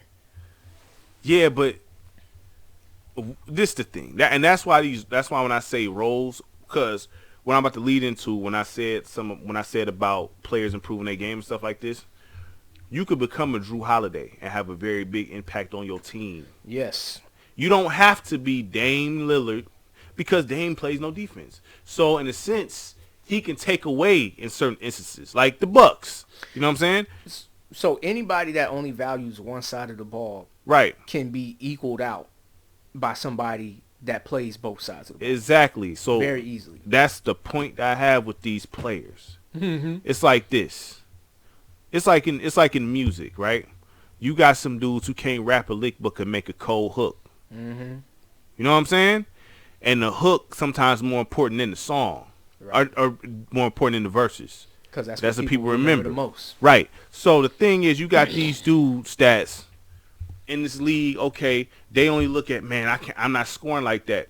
Okay, cool. You get with your coaches and you figure out because Ray Allen was breaking down how people shoot. Ray Allen was like, before I teach somebody how to shoot, you know what I'm saying, I got to see what they can do physically first. He said something like, well, learn how to play golf. In order to learn the golf swing or whatever and teach the golf swing, go play golf first so I can see what your swing look like, so I can see what you able to do and I can teach it from there on out. Right. So when it comes to basketball, yeah, you may not be able to do what so-and-so can do, but we can perfect what you can do. But people fell in love with that three-point shot. Everybody can't do that, and Ray Allen was breaking down that too. Mm-hmm. How people be shooting. And the reason why they're such bad shooters. So the thing is this. Everybody can't shoot threes. But guess what you could do, though? You can go into the mid-range. No, I ain't even saying working on it. That's not your strength, the three-point shot. It's just not. Let's figure some other things out here. I mean, but this is the thing. Like, for all of these players that want to jack up these many three-point shots and not shoot them at a high clip, what are you doing in practice? That's what I'm saying here. Like, we gotta evaluate, and that goes into it's all in one motion. The coaches not doing their job and having the whatever you want to say enough to go to these players like, you're not good at that. You're good at this, because the coach's job is to see what you're good at. If you're the coach, you should know what your players is good at. Right, and this is why I gave Doc Rivers a break, especially with that Clippers team. Which one? The Blake team? Yeah. Nah, ain't no break on that. How good is Blake? It don't matter. Y'all. Let me tell you something with that team. How good they is Blake? should have. Listen. How good is Blake? No, let me break this down to you. Let's break it down. I'm gonna break it. They had Chris Paul, right? Chris Paul. No, let's check this out. They roster Chris Paul. He's looked at as one of the great point guards, right? Right. Is he sitting at the table with the greatest of all time to you? Of point guards? Yes. No, because he doesn't have the resume for it. But skill wise, yes. Okay, so you had him. Was it Matt Barnes, number 2? Was it 2 or was it JJ Redick? He had both of them. He had both of them. He had both of them. So you had. I'm looking at this on an objective tip here, right, on my end, because if you supposed to be able to. So you had J.J. Redick and Matt Barnes as 2. Matt Barnes is the defender. He was pretty decent defender. There were some years he had Jamal Crawford. Right. So you got some lethal weapons over there. Who's they 3? I know Paul Pierce went over there like once, but I ain't gonna count that. I don't even know if that was on the Chris Paul team though. They had Caron Butler. He was solid. Caron Butler when he was solid. You had Blake Griffin, and then you had DeAndre. Now DeAndre Jordan. He was good at defense. Because Doc Rivers. Okay, Rivers got the best out of him. Cool. He was good at defense, and you can throw it to him on a pick and roll. But how good is Blake? Blake Griffin, to me, you already know I ain't no big Blake guy. He needed to all he could do was dunk. So and that's the issue. But even with that situation, with him just able to do that. But this is mismatches that I'm talking about, and it's not all his fault. Who? Now, I understand that he takes some responsibility for this, but it don't fall just on him. Who? Doc? Yeah. No, Doc. I'm not saying to do. What I'm saying is I hold everybody accountable in that situation because y'all had the talent to, even with as limited as Blake Griffin is, even if you go around Blake Griffin, you had a defender right there, which is the DeAndre Jordan. You had enough offense. You had enough defense. So y'all not winning. I don't know what that is. I don't know if they had enough defense. They had some decent defense. Matt Barnes can play some defense. They had decent defense in the regular season, but then when you look at who they got to bump into in the playoffs. Yeah, but that's where you're playing chess now. Because even there's certain defenses you got to run and folks can't play man. I understand. So I understand what you're saying. And so you lose a 3-1 lead, I hold no excuse. Right. But no excuse. But how much beat of them that, 3 times. But how much of that is really the coach's fault? I said no excuse. I hold no excuse for none of them. You don't lose, was it 3 in a row? 3 in a row. Mm-hmm. You was up. So whose fault was it when Bron and them got the 3-1 lead back? Everybody's fault. I hold everybody accountable. You do not lose 3 in a row. Like, if you up like that, there's no excuse. I can't hold no excuse. Everybody is held accountable. If I'm in the front office, I'm coming down in that locker room. All of y'all is held accountable for this. There's no excuse. First off, if I'm in the front office, I'm not letting it get that far. Okay? Well, if y'all are in the playoffs, you know what I'm saying? The minute you lost 2 games, and when that game 7 comes up, mm-hmm. I'm gonna just walk in the locker room. I ain't gonna say nothing. I'm gonna just walk in the locker room. I want to hear the pregame speech. I want to hear everything. I'm coming in at halftime. I want to hear everything. I want to see how focused is everybody. That's what I'm saying. Like, so everybody is now. I'm not saying like if there's a dude that, because I don't know the stats here, but if there was a guy that was just handling his business, if there was just one dude just trying to win and nobody else, I can't really fault that person. Right. But still, everybody, you this your team, so you got to go down with the ship too. You know what I'm saying? So it's like there's no excuse to lose a 3-1 lead. There is no excuse. Even with the Warriors, when you said, "Oh, it's Draymond." Okay, y'all still should have won though. Well, see, there's no excuse. Well, yeah, I'm not making no excuse for it because the guy that everybody hangs on to for them losing that series was the guy that had the best game in Game 7. Who? Draymond Green had the best game of anybody in the Warriors uniform in that Game 7. Yeah, and so there's no, like I said, there's no excuse. I can't make, when people lose a whole 3-1 lead, like when y'all lost to Detroit. Look, man. There's no excuse, right? Look, man. Y'all was up 3-1. You could have won again. No excuse. Well, there's no excuse. Hey, man, look. The only thing that I can say is it probably took y'all a little bit longer to figure it out than. That's the only thing, because T-Mac was really all we had. Y'all still won 3 times. And so you couldn't do it one more time? Listen, look. No excuse. There comes a point in time where you like, all right, guys, if we lose this game, it's going to be because Daryl Armstrong caught fire. But we ain't going to let T-Mac just have his way with us.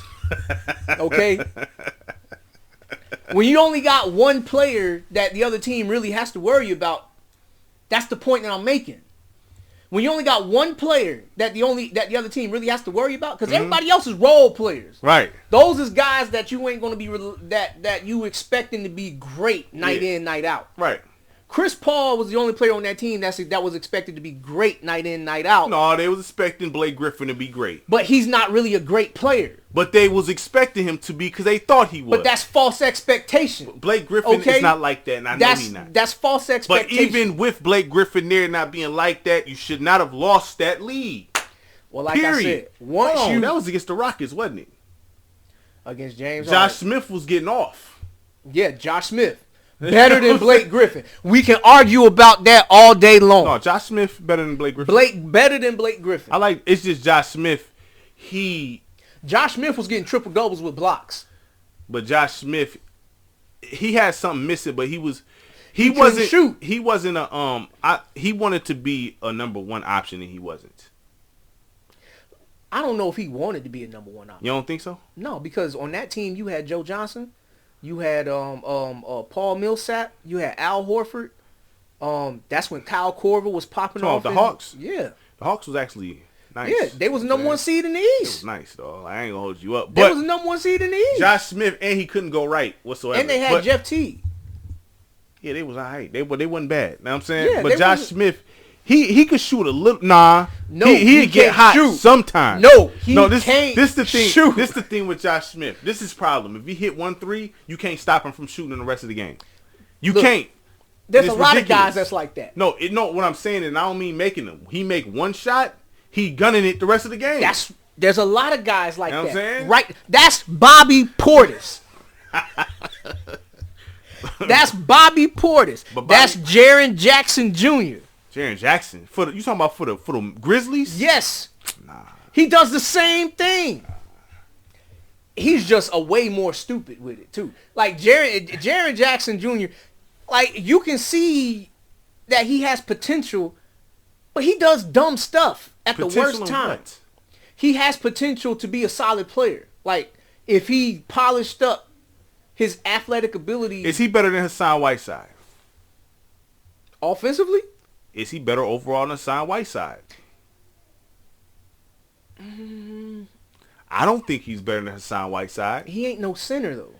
He's listed as one, isn't he? We know he's not. But we talking about what he's positioned as right now. Basketball. But I'm just saying, like Jaren Jackson is pretty much a center. That's what he is physically. He's a center. Listen, he block shots like Whiteside did.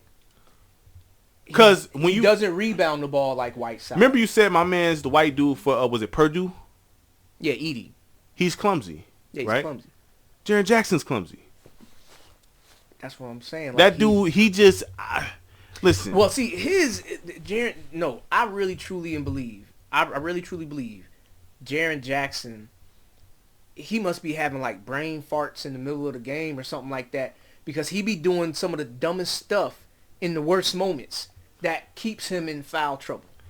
His IQ ain't that high. Just call it what it is, man. Like, I mean, Jaren Jackson is not. Going back to what we just said earlier, there's not a lot of good players that have high IQs in this league. And that's the player's fault, because it's just like, you know how you got to be a doctor? You have to study that. You have to know what you're doing. Mm-hmm. You have to go to school for that. You have to be the great players. The same requirements aren't put on the NBA. Right. That's why the NFL is a way better product, in my opinion. There's a number of things that go into that. We can have a separate segment. We gonna talk about football. You know, I know your knowledge is more than mine, but But I do, football. Well, I can look at the game and tell. Pass Jaren Jackson. Look, Jaren Jackson is one of those guys when one of them threes go in, all of a sudden he think he about to start feeling it, and that's ridiculous. From Jaren Jackson, that's ridiculous, man. The only team that has the right to shoot more than 30 threes in a game is the Warriors. Well, and that's when they was in their prime. Well, you have dudes that listen, man. Like, come on, man. Like, you look at. If you look Steph at and Clay, like, that's how they get down. You know what I'm saying? Like, there ain't nothing you can do about that. But those are guys that actually perfected that. All right. So what about Trae Young? Because they say, well, I don't know if they do it anymore now, but they compare Trae Young to Steph Curry. Well, Trae Young, at this point in his career, he had accomplished more than what Steph Curry did when he got to this point in his career. Because this is what, Trae Young's fourth year in the league or something like that? Fourth or fifth, something like that. Trae Young's been to the Eastern Conference Finals in that time period. And my thing about being the top dog. And Trae Young, like I said to you, because see, in this era, there ain't many that got it in their chest, and I think Trae Young have it. Right. And I said this, remember. And screw Atlanta for Nate McMillan got them. Nate McMillan, he always been getting played. His influence got them there, and now this is where Trae Young, I don't know if DeJounte Murray rubbed off on him the wrong way. Probably did. Because there was rumors, I can't confirm it or anything like that, but Trae Young and Nate McMillan wasn't like. I seen those reports. It didn't get out all the way like that, but I seen the reports, yeah. And those reports only came about when DeJounte Murray came in the picture. And you see so if you look at DeJounte Murray and you see his personality, this is where I wonder about, was he the right fit for that locker room? I don't think DeJounte Murray. He gives me a better version of what's the dog name that we Jordan Poole. He's a way better version than Jordan. But they got the same personality in a sense. Because DeJounte Murray, he thinks that he's better than what he really is. But Jordan Poole does too. But DeJounte Murray actually has more game to speak for his. He can get off, and he plays the game. Smarter. Well, he just did it the other night against Boston. Yeah, he plays the game smarter, but he has issue. A dog mentality about him that is hard not to like. That's fine, but when you start screwing up the locker room, then no. And that's where my concern is, because that Atlanta team under Nate McMillan,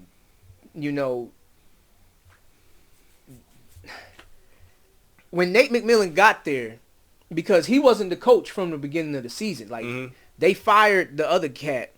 I forget what his name is, but he was a young coach. He was a young black coach, but he got fired, and then Nate McMillan took over. They went to the playoffs, and then they went to the Eastern Conference Finals. Nate McMillan always seemed to got did dirty as a coach. I don't know because he always seemed to be successful, Nate McMillan, but he always get played every time, always get fired for whatever reason, and it's like I don't know what the issue be with him. You know what I'm saying?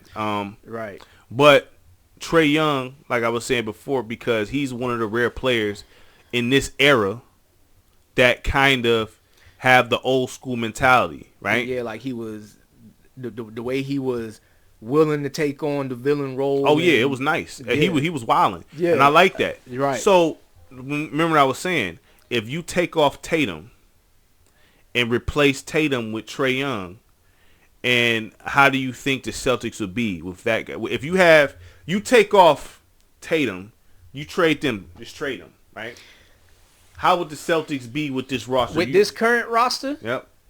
You got to push Jaylen Brown to the 3, which you can do that in today's league. You can do that in today's league. Yeah, but you could probably keep him at a 2 and just have somebody at the 3. Like who you gonna have there? Because you only got the choices of Drew Holiday, Derek White. Oh yeah, you're right. Peyton Pritchard. Yeah. So I mean, you can work something out. You got enough talent to figure that out. You can move Jaylen Brown to the 3. You got enough talent to make that work. And you can keep Drew Holiday because Drew Holiday needs to be on the floor to play the defense that Trey can't. Right. So you can work. You can make that. You'll be kind of small, but the thing is, I don't think that it matters to a certain degree. But Trae Young, I think, to me, I would take Trae Young over Jason Tatum. Well, I'll say this. I would take Trae Young. I'll say this. I would be more for that with Udoka as a coach versus Mazzulla.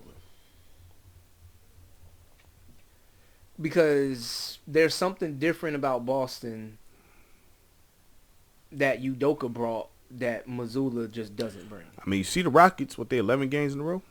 Yeah, and they knocking on the door. They knocking on the door. Jalen Green has been popping off. Kind of ways. They got a villain over there in Dylan Brooks. He's showing the potential they want. He's showing his value of the draft pick now. Right. Because at first Udoka wasn't like giving him all the minutes because he was like. But this goes to show with good coaching, like if you're not handling your business, dude, you're not playing. It's just straight like that. And obviously he got the support from the front office. Mm-hmm. Because, sometimes if you bench the star player, the front office is threatening you. Like, well, see, but Jalen Green didn't establish himself as a star yet. Yeah, but he is the high draft pick. So, I mean, he is. Yeah, but that you brought first couple years. You brought over Fred VanVleet. He's more established than Jalen Green. But Fred VanVleet is a role player anywhere he goes. Well, yeah, but what I'm saying is he's a more established player than Jalen Green. But Fred VanVleet isn't brought over there to be the guy. No. He's over there to assist the guy, which is Jalen Green. Right, but then they also got the Jabari Smith pick. He's not the guy either. It's Jalen. At the end of the day, the Rockets drafted Jalen Green to be the guy. Right, but that was not who Udoka drafted. Right. Udoka wasn't there for that, so he can care less. No, I feel you, but he probably made that clear. Clearly, he made it clear he did something. For Jalen Green to be getting off like this, like, and hey, Sengun over there. That's your man's right there. Singing. Man, look, look. I believe in giving good players their credit. Oh no, for sure. That's the point. That's the busy. point. That's the point of the show. Right. No biasness. And Sengun gets busy. Mm-hmm. Dylan Brooks, he still be on his Dylan Brooks stuff. But Dylan Brooks is good for the locker room, though. I think he gives because we seen his effect with Memphis. Am I a fan of Dylan Brooks? I don't know. I'm not a big fan of Dylan Brooks, but he does bring some sort of camaraderie with the team. Well, look, would you agree with that? I don't know if he brings that to the table. I just don't think he messes it up. They don't have a problem with him. So, I mean, because Dylan Brooks, no matter, regardless of what people feel about him and the things that he allows to come out his mouth, the media puts the mic in front of him for a reason, okay? Every single time he says something, there's an article that's going to break about that, okay? But outside of that, Dylan Brooks, he's a pesky defender. He can make the open shot every now and then, and in some freaky moments, he can create his own shot. Dylan Brooks is what you call a good teammate. Would you say that? He's a teammate that you have to tame. Yeah, but what I'm saying so think about Zeke. Who? With Dennis Rodman. Yeah. I mean, all of them, everybody with Dennis Rodman. You know what I'm saying? Right. But we seen Dennis Rodman pretty much tamed the best under Zeke. I don't know if you've seen that clip when they said Shaq said that Dennis Rodman is his worst teammate. What did Shaquille O'Neal said Dennis Rodman is his worst teammate ever. But what was his reason for it? He said something about how that Dennis Rodman came to meetings late. You know what I mean? He come 15 minutes before practice, starting all this type of stuff, but he'll still give you 20 rebounds regardless. You know what I'm saying? Right. It sounded like he had to me, to be honest, it sounded like Shaq had a personal problem with Dennis Rodman. Because, yeah, you got to tame Dennis Rodman, but to a certain degree. But you know Dennis Rodman is going to do his job. He's the guy that's like, I don't have to worry about him doing his job. Dennis Rodman. Right. You don't have to worry about that. But it doesn't speak good to the rest of the locker room. It don't. When you come to meetings late. It don't. It don't, because now you setting a bad precedent. It don't, but Dennis Rodman has been Dennis his whole career. He has. So, and he's consistent. He's the same. You know what I mean? Like, no matter where he went, though, teams after Detroit, they had to accept everything that was going to come with Dennis Rodman. And that's the thing. You know, this is the thing. That's why he bounced around as much as he did. Because if teams was willing to put up with that, he would have never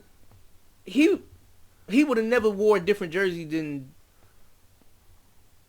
I don't know, maybe Detroit. He would have never wore a different jersey. But that in the same sense that somebody always wanted him. In the same token. Well, yeah. Somebody always wanted him. Yes. Somebody always wanted him because they knew what he can bring to a championship caliber team. He wasn't going to no team where we like, okay, we trying to build a culture here. No. He's going to a team where it's like, okay, we already got things established. We just missing this one piece. Yeah. And Rodman could be that piece. Think about all the uniforms he wore. He played for Detroit. Then he played for San Antonio. Was it San Antonio first? Yeah, he played for San Antonio first, then Chicago. Then, was it L.A.? L.A. And then it was Dallas. That's it. That's not that many. Right, but, like, what I'm saying is you shouldn't be playing for that many teams if you that great of a player. I mean, he in the Hall of Fame. Right. He in the Hall of Fame. No, I'm not saying that he's not a great, talented player. What I'm saying is that you shouldn't be playing for that many teams. You're right. I mean, there's stories they had to go. They let this dude go to Vegas and all that. You know what I'm saying? So I mean, why? To get it, whatever he had to get off. You know what I'm saying? Like he needed, so pretty much they made this is the issue here, right? You made a bad president. You made special reservations for a certain guy. Who else seen that? Everybody. Everybody's seen that. Yeah. So now, when they just act a little bit crazy, you gonna do the same thing for me that you did for him? Clearly not. But it's not right. Listen, what's that quote where they say fair is a place they judge pigs? I think you've dealt with unfair things before. I've dealt with unfair things, especially in the workplace. Mm-hmm. There's people that get special treatment. It is what it is. That's how I go. Right. So you can't, like, it's messed up, but in the same sense, a player that's looking at Rodman, you let him do that? Do you do what Dennis Rodman do? Are you contributing to this championship team like Dennis Rodman? I'm not saying it's right, but I'm saying if I boot Dennis Rodman off, it puts you here. Do you give me that production? Look, there's a reason why he's still a great player. That's what I'm saying. Like he's still a great player. What I'm saying is he did that not being the first, second, the third, fourth option on the squad. But he was a big enough because them 20 listen, that defense. I hear you. I hear you. You gotta think about it. When you in a Hall of Fame, so Dennis Rodman defense and rebounds. Dennis Rodman is an example as to why I'm upset that Kenneth Faried didn't stay in the league longer. It's okay. The NBA booted him out the league. Yeah, but Kenneth Faried played the same style of hustling after every ball, fighting for every rebound, boxing out in the paint. Is he the worm? No, but did he do the stuff that he was doing? Was it like the worm? I'm not saying that. What I'm saying is his impact is similar. Like the worms? Look. Oh man. No. Kenneth Faried impact is like Dennis Rodman or similar. What I'm saying is, okay, he's not Dennis Rodman. I'm not saying that. But if you want 10 plus boards, 15 boards, Kenneth Faried was doing that. I'm not saying you. If you want somebody that was going to hustle after every loose ball, Kenneth Faried was doing that. I'm not saying you false in that. If you want somebody that was going to contest every shot in the paint, Kenneth Faried was doing that. But how many levels below Dennis Rodman is it? Because how long did it take for Dennis Rodman to be out the league? You know what I'm saying? I hear what you're saying. But what I'm saying is the only reason why Kenneth Faried got booted out the league is because they stopped investing in players that don't shoot. They transitioned. So Dennis Rodman would have no place in this league. But the thing is, that goes to talk about who's not in the league now, like DeMarcus Cousins, who can still play in the league. Right. You can argue and say Dwight Howard can still play, but he plays an older style of center play. You know what I'm saying? One person Jokic couldn't do nothing against. Who's my man's? That they was trying to peg as the next Tim Duncan. Jahlil Okafor. Jahlil Okafor. He will be eating today's game right now. He averaged 30. He would average 30 in today's game. If you threw it down to him, I don't know about 30, but he would have a highly effective. If he was the main focal point of the offense. Okay, so like every stat, right? Every stat that we record. Players can have good stats in every category. Mm-hmm. But are they stats that you feel in the game? No, that's what I'm saying. Like, I'm not saying you gonna. This is the thing when I say Jahlil Okafor average 30. When you think about 30, you can average, let's see, 5, 10, 15, 20, 20. If you got 5 point, like, it's 4 quarters. So if you say if you got 10 points in 1 quarter, it's 10, 15, 20, 25. So you can get two 10-point quarters and 2 5s. So it's not that hard to average 30 if you're a big man. They throw it down to you and you got a nice post game. If they throw it down to you. But they don't do that no more. That's why he's not in the league. Which is also why Kenneth Faried was not in the league. Did he have a post game? Did Dennis? Yeah, but what I'm saying is, I'm talking about Jahlil for an offensive big man. Kenneth Faried wasn't no offensive big man. No, but clearly you don't need one. The big man got deleted, period. You know what I'm saying? So it's what it. That's this why is Roy where Hibbert, we hope. Well, because I thought Roy Hibbert was a pretty solid. He was decent. He just had issues rebounding. But the thing is, he got put out the league because the pace of the game.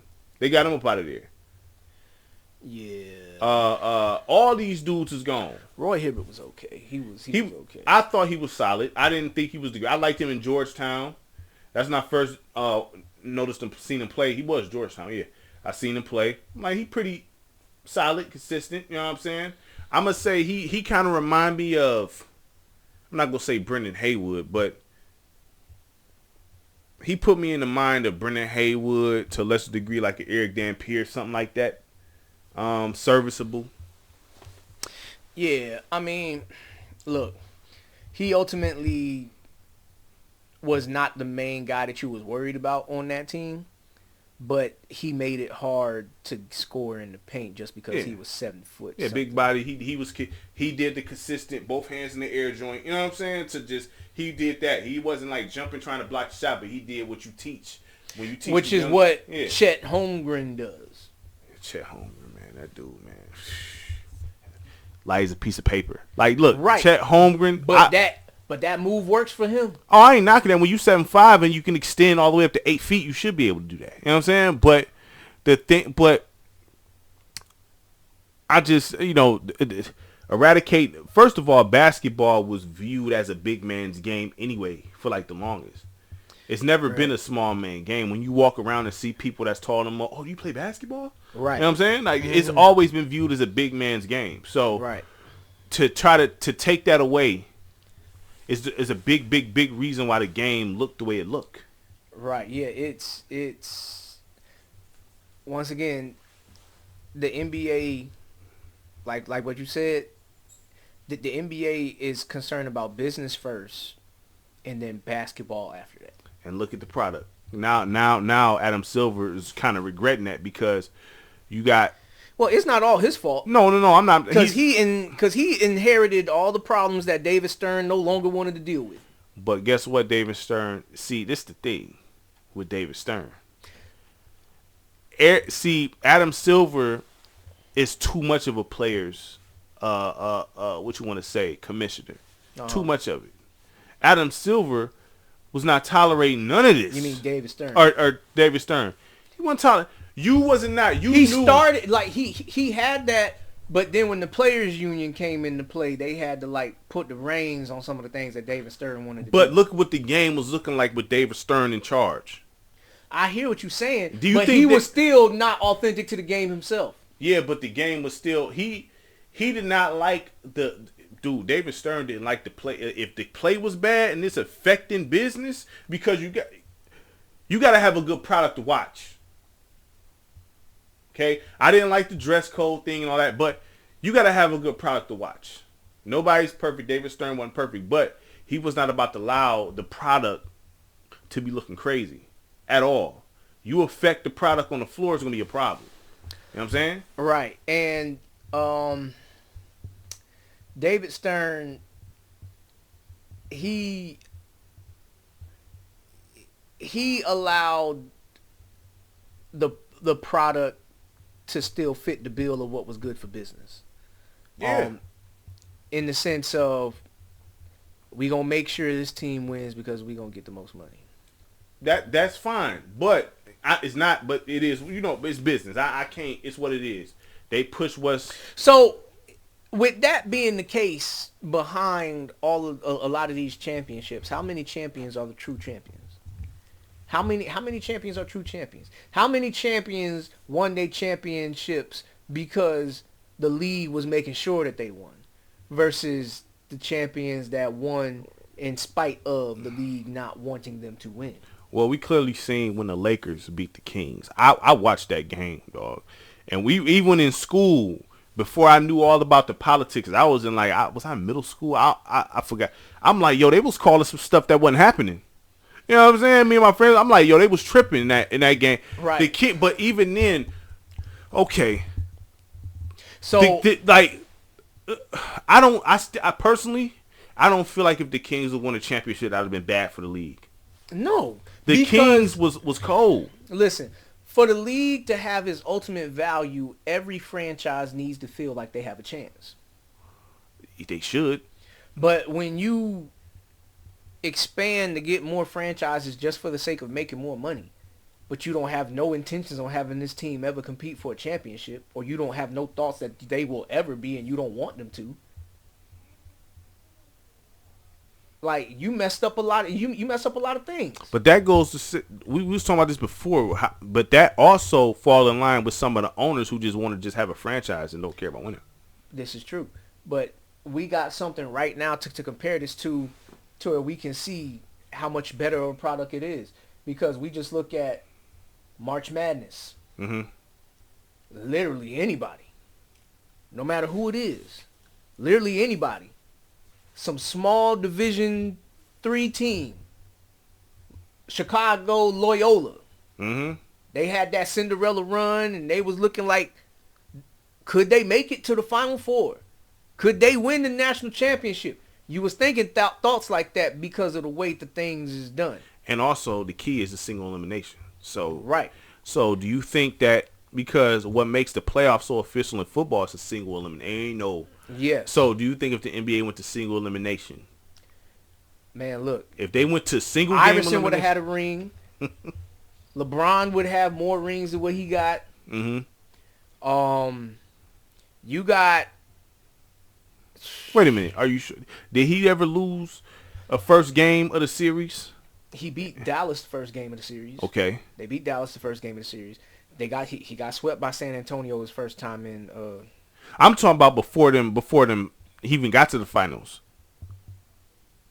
Cause that's a debate. That's a debate if it's single game elimination, and if he lost any of those, I gotta look that up. But single game elimination would be crazy. Everything. You know what I'm saying? But that changes everything because everybody's going to go about their business in a different way now. That's what I'm saying. So wouldn't that make it they a lot more They crazy? should do it that way. I mean, look, traditionalists, they're not going to be a fan of it. Because or even if you take it to 3 games. Take it down to 3. Listen. But I would say 1 though, because that's going everybody. Hey, that's going to bring a whole lot of. Listen, look. If the NBA was to do that, that literally makes every playoff game must-see TV. It'd also make regular season because you got to think about it like this. Because now who gets home court advantage in the playoffs? Right. All those things matter now. Now, every single one of your games, because if you play in a away game, single elimination in the playoffs, that's going to be an issue. So you're going to want to win. Right. So you going all this lackadaisical, a coach is going to act different. The front office, because they like, man, I'm not trying to go play. I mean, but that was what the in-season tournament was this season. And people was hype on it too, wasn't it? People was hype on it. The players, like, I would say, after you on every roster, you got your top 7 or 8 players. Yeah. And then you got everybody else after that that's not making all the cheese, and this money that they offering could be a major come up for them. Yeah. They all want that. Yeah. They all want that. Yeah. They all want that. Yeah. And so now, is it $500K to each player, or was it to the whole team? It was different depending on when you won and when you lost. Okay. I think it was $500K to each player. It was to each player, and then I think the losers got like $300 or something like that. But either way, you gave those other players something more to play for. Even some of the players on these other contracts, like that $500 check in one go round, that's pretty hefty penny. Listen, and I'm with you of the mindset of not having to give players more to play hard. Yeah, that's crazy. But you know what I mean? Like, to me, we seen what that did. And so, to me, I don't know if the NBA, I don't know what the NBA is going to do. I don't know what Adam Silver got up his sleeve, because it seems like every year we looking at a different version of the NBA. Yeah, it's too many rule changes, dude. Just it's too many rule changes. Just like every year we looking at a different version of the NFL. Like we just talked about the tackling thing. Yeah, that's crazy. We gonna definitely get into that once we start getting into the football season. That's crazy. But yeah, so I mean, they messing with the game too much, and they've changed so much. They need to, whatever change they gonna make, they need to give it time to nurture and show its true colors. It's just like if you draft a young team and you got talent there, but you gotta let them build on that to win, become winners. See, but that's the other issue with the NBA, because you talked about players not staying loyal to one team, which is, I don't fault players for wanting to leave a bad situation. I don't fault anybody. Like, if you get drafted to a team that doesn't seem to be serious about winning, but you are, go ahead, man. Bounce. Do what you need to do. Screw what these people talking about. Because people going to have their hearts wrapped up into something that they don't even understand. This is my meaning on that, so I can clear that up. If you in a bad situation where you see they not trying to win, they don't care to try to win, you the only one that you really want to win, the coach don't care to win, your teammates don't care to, you doing everything you can on your end to try to win, and they like, then I get all that. But if they're my thing is, if you handling your business and they try to do right by you and things like that on some genuine stuff, and they coming through on their end, and then I don't agree with that. Kevin Durant, you should have stayed in Oklahoma. Oh yeah, there was no reason for him to leave. You know what I'm saying? No reason to leave. There was the Thunder. I honestly feel like people would honestly view Kevin Durant a lot different if he stayed there. Yeah, because Kevin Durant was first of all, okay, we already knew how cold of a basketball player he was, but he was a completely different person. Like, we didn't hear nothing about no burner accounts on Twitter when he was on Oklahoma. We didn't hear nothing about him starting to cuss people out without having to apologize because his mother or grandmother, somebody said something to him, right? Right. We didn't hear nothing like that. This goes, so, kind of like the DeJounte Murray possible impact on Trae Young. Mm-hmm. I kind of feel that way with the Draymond Green impact on Kevin Durant. What you mean? Was being around Draymond Green, did that make Kevin Durant a better person? Because it definitely made him a champion. Like, that IQ rubbed off real quick. As far as did it really? Well, I'm not saying it made him really smart. What I'm saying is, like, when Draymond Green told him something basketball-wise, he listened. No, Draymond Green antagonized him, and he was winning in spite of Draymond Green. I don't know if it was like that. Remember when Draymond Green was poking at him on the bench? I seen this when he was poking at him on the bench, but then winking at one of his teammates to piss him off on purpose just so he can get off. So he's not the only person to do that. He's not the only person to do that. Chauncey Billups used to go to the refs, tech him, talking about Rasheed. Yeah, I seen that. Because he knew Rasheed played his best when he was pissed off. Yeah. So maybe that's something that Draymond knew about. Oh, I'm not knocking it, but as far as the IQ, because if the IQ, well, look, first of all, Kevin Durant's game is system proof. Yeah, he's a dude. He's a straight. Listen, there's dudes that's just certified hoopers. You want to name that list? You got a hooper is Kevin Durant. A hooper is Jamal Crawford. A hooper is Carmelo Anthony. These dudes just go out there and just hoop. You know, so you can place them anywhere. They gonna handle their business. I don't care what type of system you run them in. Those are them type of guys. There's not many of them though. But you could say a guy like Joe Johnson is like that. You can insert Joe Johnson anywhere. He gonna get buckets. You know what I'm saying? Mm-hmm. But as far as like, I'm not saying he don't have IQ. He's just a hooper. But under the correct guidance, he's a champion. You know what I'm saying? Right, exactly. Which is Kevin Durant has a skill set that the fans want for a number one guy. Mm-hmm. Like, have your own team and you carry them that way. Right. Because this is what made Kevin Durant look like a hypocrite. He had a text that came out that it was after the Heat got together with their squad and Boston got together with their squad. Mm-hmm. And he was like, everybody's trying to join up squads. Just work on your game. Let's go at these guys or something like that. I forgot exactly what the tweet says, so don't quote me on that. I believe you. I just don't remember it. But he says something to that nature.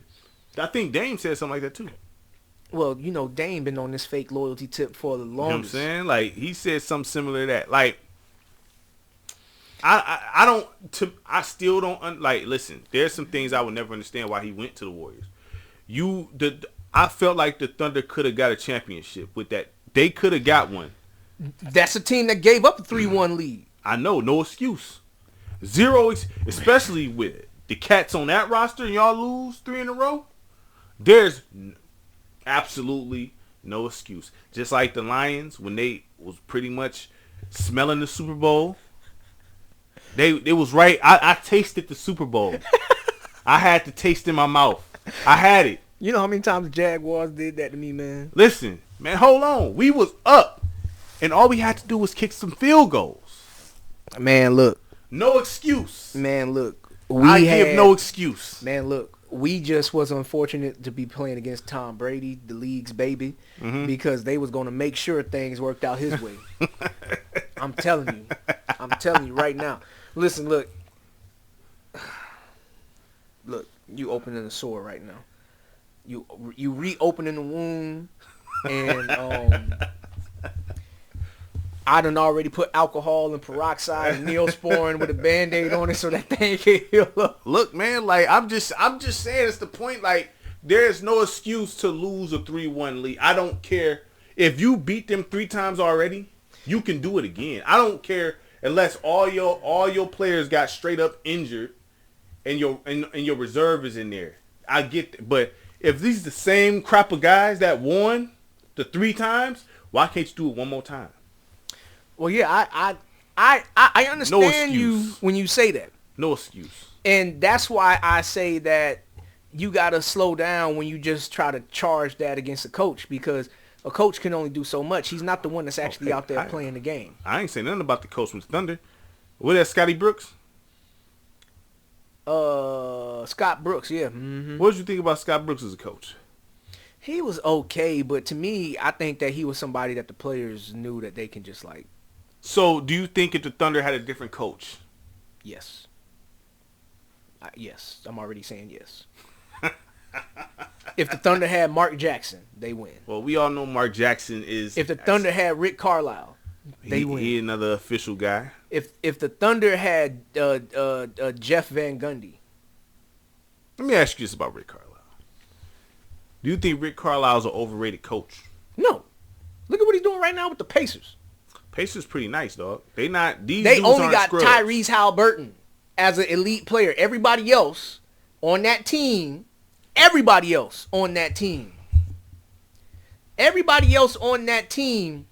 is on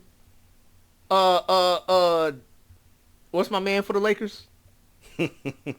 Who? You know his name. Reeves. Oh, don't say that now. As much as you get this dude praise. No, but what you I'm just saying, told me, you just showed me his triple double. Yes, but what I'm saying, mind you, he got that in 5 quarters. I'm telling you this because we talking about the caliber. I'm talking about the caliber comparisons here. Right. Okay, Halliburton is the only player that's of the elite status on that squad. I thought don't you like Benedict Mathurin? Don't you like him? He is super inconsistent, but he has talent. You got Obi Toppin. Exactly. Andrew Nembhard. Exactly. Let's keep see. going. Keep scrolling. Keep on scrolling. Who is Jarris Walker? Exactly. Okay. T.J. McConnell. T.J. McConnell, he's a solid backup point guard. I ain't going to take nothing away from him. Kendall Brown. Exactly. James Johnson. Exactly. Doug McDermott. Dougie. Teach me how to Dougie. Shoot. He a shooter. He a shooter. You place him with the Warriors. Creighton. Yeah. You place him with the Warriors. You know what I'm saying? Isaiah Wong. Isaiah who? Wong. This guy here. Exactly. I'm saying exactly. You familiar with that guy? Okay. Look, I've watched the Pacers play. Isaiah Jackson. I've watched the Pacers play. Look. And this is not a knock against these players. Like, these players are all like. I mean, you got Siakam, maybe? Pascal over there, Miles Turner. I think Miles Turner is undervalued. Because Miles Turner ain't that good either. Miles Turner got paid and he stopped working hard. Yeah, I agree. Because Miles Turner should have been. He blocks a lot of shots. But he don't rebound the ball a lot. Yeah, you're right. I mean, look, I'm just asking because, Rick Carlisle. He ain't working with a lot over there. You don't hear many people put Rick Carlisle at the table. Well, depending on how many seats is available at the table. With the all-time, well, is he an all-time great coach or is he just a great coach? Depending on how many seats is at that table. That's what I'm saying. Is he an all-time great to or a great? I would just put him as a great coach. All-time great, not sure about that. Mm-hmm. Yeah, they roster is kind of. They roster is not the greatest roster in the world. They got a young roster that has potential with some players to turn into something. You got 2 guys that you can like. Okay, you got Tyrese. You don't get rid of that dude. But they was playing solid ball before they got Pascal. But that's where great coaching come in at. Exactly. Well, like the point I made earlier. So now he is Tyrese Halliburton, and I can make an argument that Austin Reeves better than every last one of them dudes.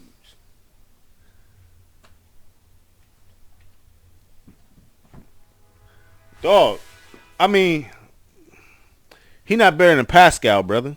I'm not saying that he's better than Pascal. So, we gonna take him off. He's not better than no, he's not better than Tyrese. But everybody else? Yeah. Everybody else? Now, I'm gonna say this. Maybe Jordan I'm Poole. gonna say this. I'm gonna say Just this. to fit your guy in there. I mean, like Doug McDermott, I think is, and I'm gonna say this. First off, Doug has.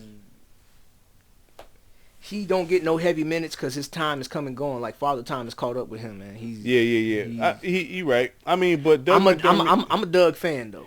He's not bad. Like if he played on if he played on colder teams, I think people would say his name a little more. But whatever. Well, he has played on colder teams, but he's a shooter, right?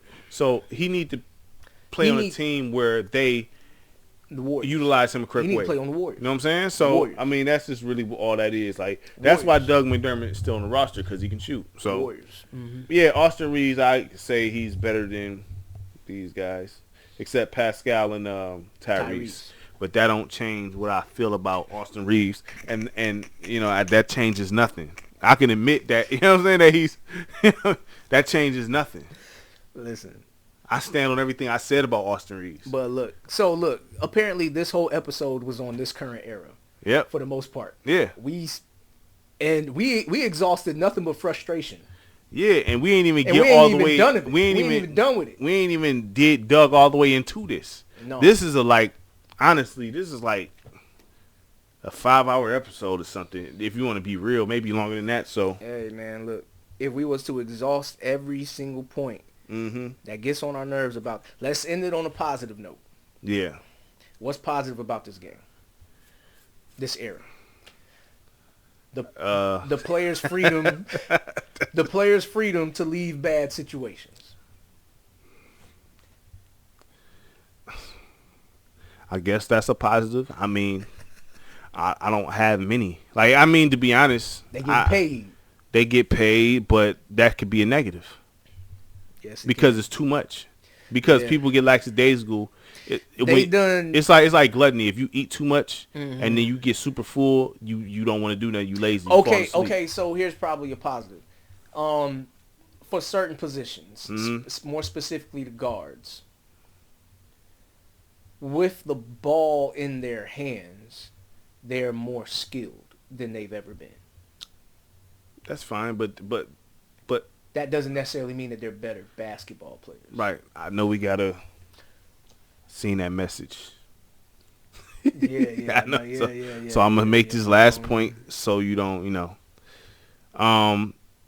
they're more skilled, but they don't play. You can be more skilled and not play the game the right way.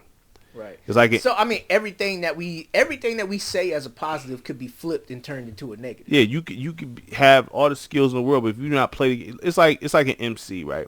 You got dudes that's nice lyrically, bar for bar, whatever, but can't make a song to save their life. Right, exactly. So this is kind of like that. You can't even read plays, nothing. So that still don't look good on the floor. You got to be able to have a balance. You got to be able to have a skill and also be able to play. And at that point, you have to do the work to do that, as far as looking at film, learning plays, handling your business in practice, doing all things you need to do besides just being a one-on-one player. Yeah. You know what I'm saying? Yeah, we can end it on that. So I guess we can conclude this show. Make sure y'all like, subscribe, share the content. And the quicker y'all like, subscribe, and share the content, the quicker we could do more cooler things with the show, man. Yeah. All right. Hopefully on the next episode we can get to the next era. Yeah. We gonna do that. We gonna do that. Do you want to make that the next episode? Continue this talk, or you want to go somewhere else with it? We'll see. Let's talk about it. All right, man. Appreciate y'all listening. We out. F&S, the attention is to be the best. Not just sports, every box we check. Whatever topic we address. No such thing as putting us to the test. We not compromise. Guess you could say we selfish in that sense. What's your top 10? We break it down a list. Not moved by analytics. We judging off live production. Handle your business, we talk about it. Stick up the build and we talk about it. Not just star focus. Attention goes to the whole roster. Show you how to conduct a show proper. No props, all dialogue. Fact droppers. This the right show you chose? Keep you in the know and never move the goalpost. We gonna cover off the court, off the field. Yeah, we covering everything. We'll talk about players that got themselves in some situations. F&S, we covered.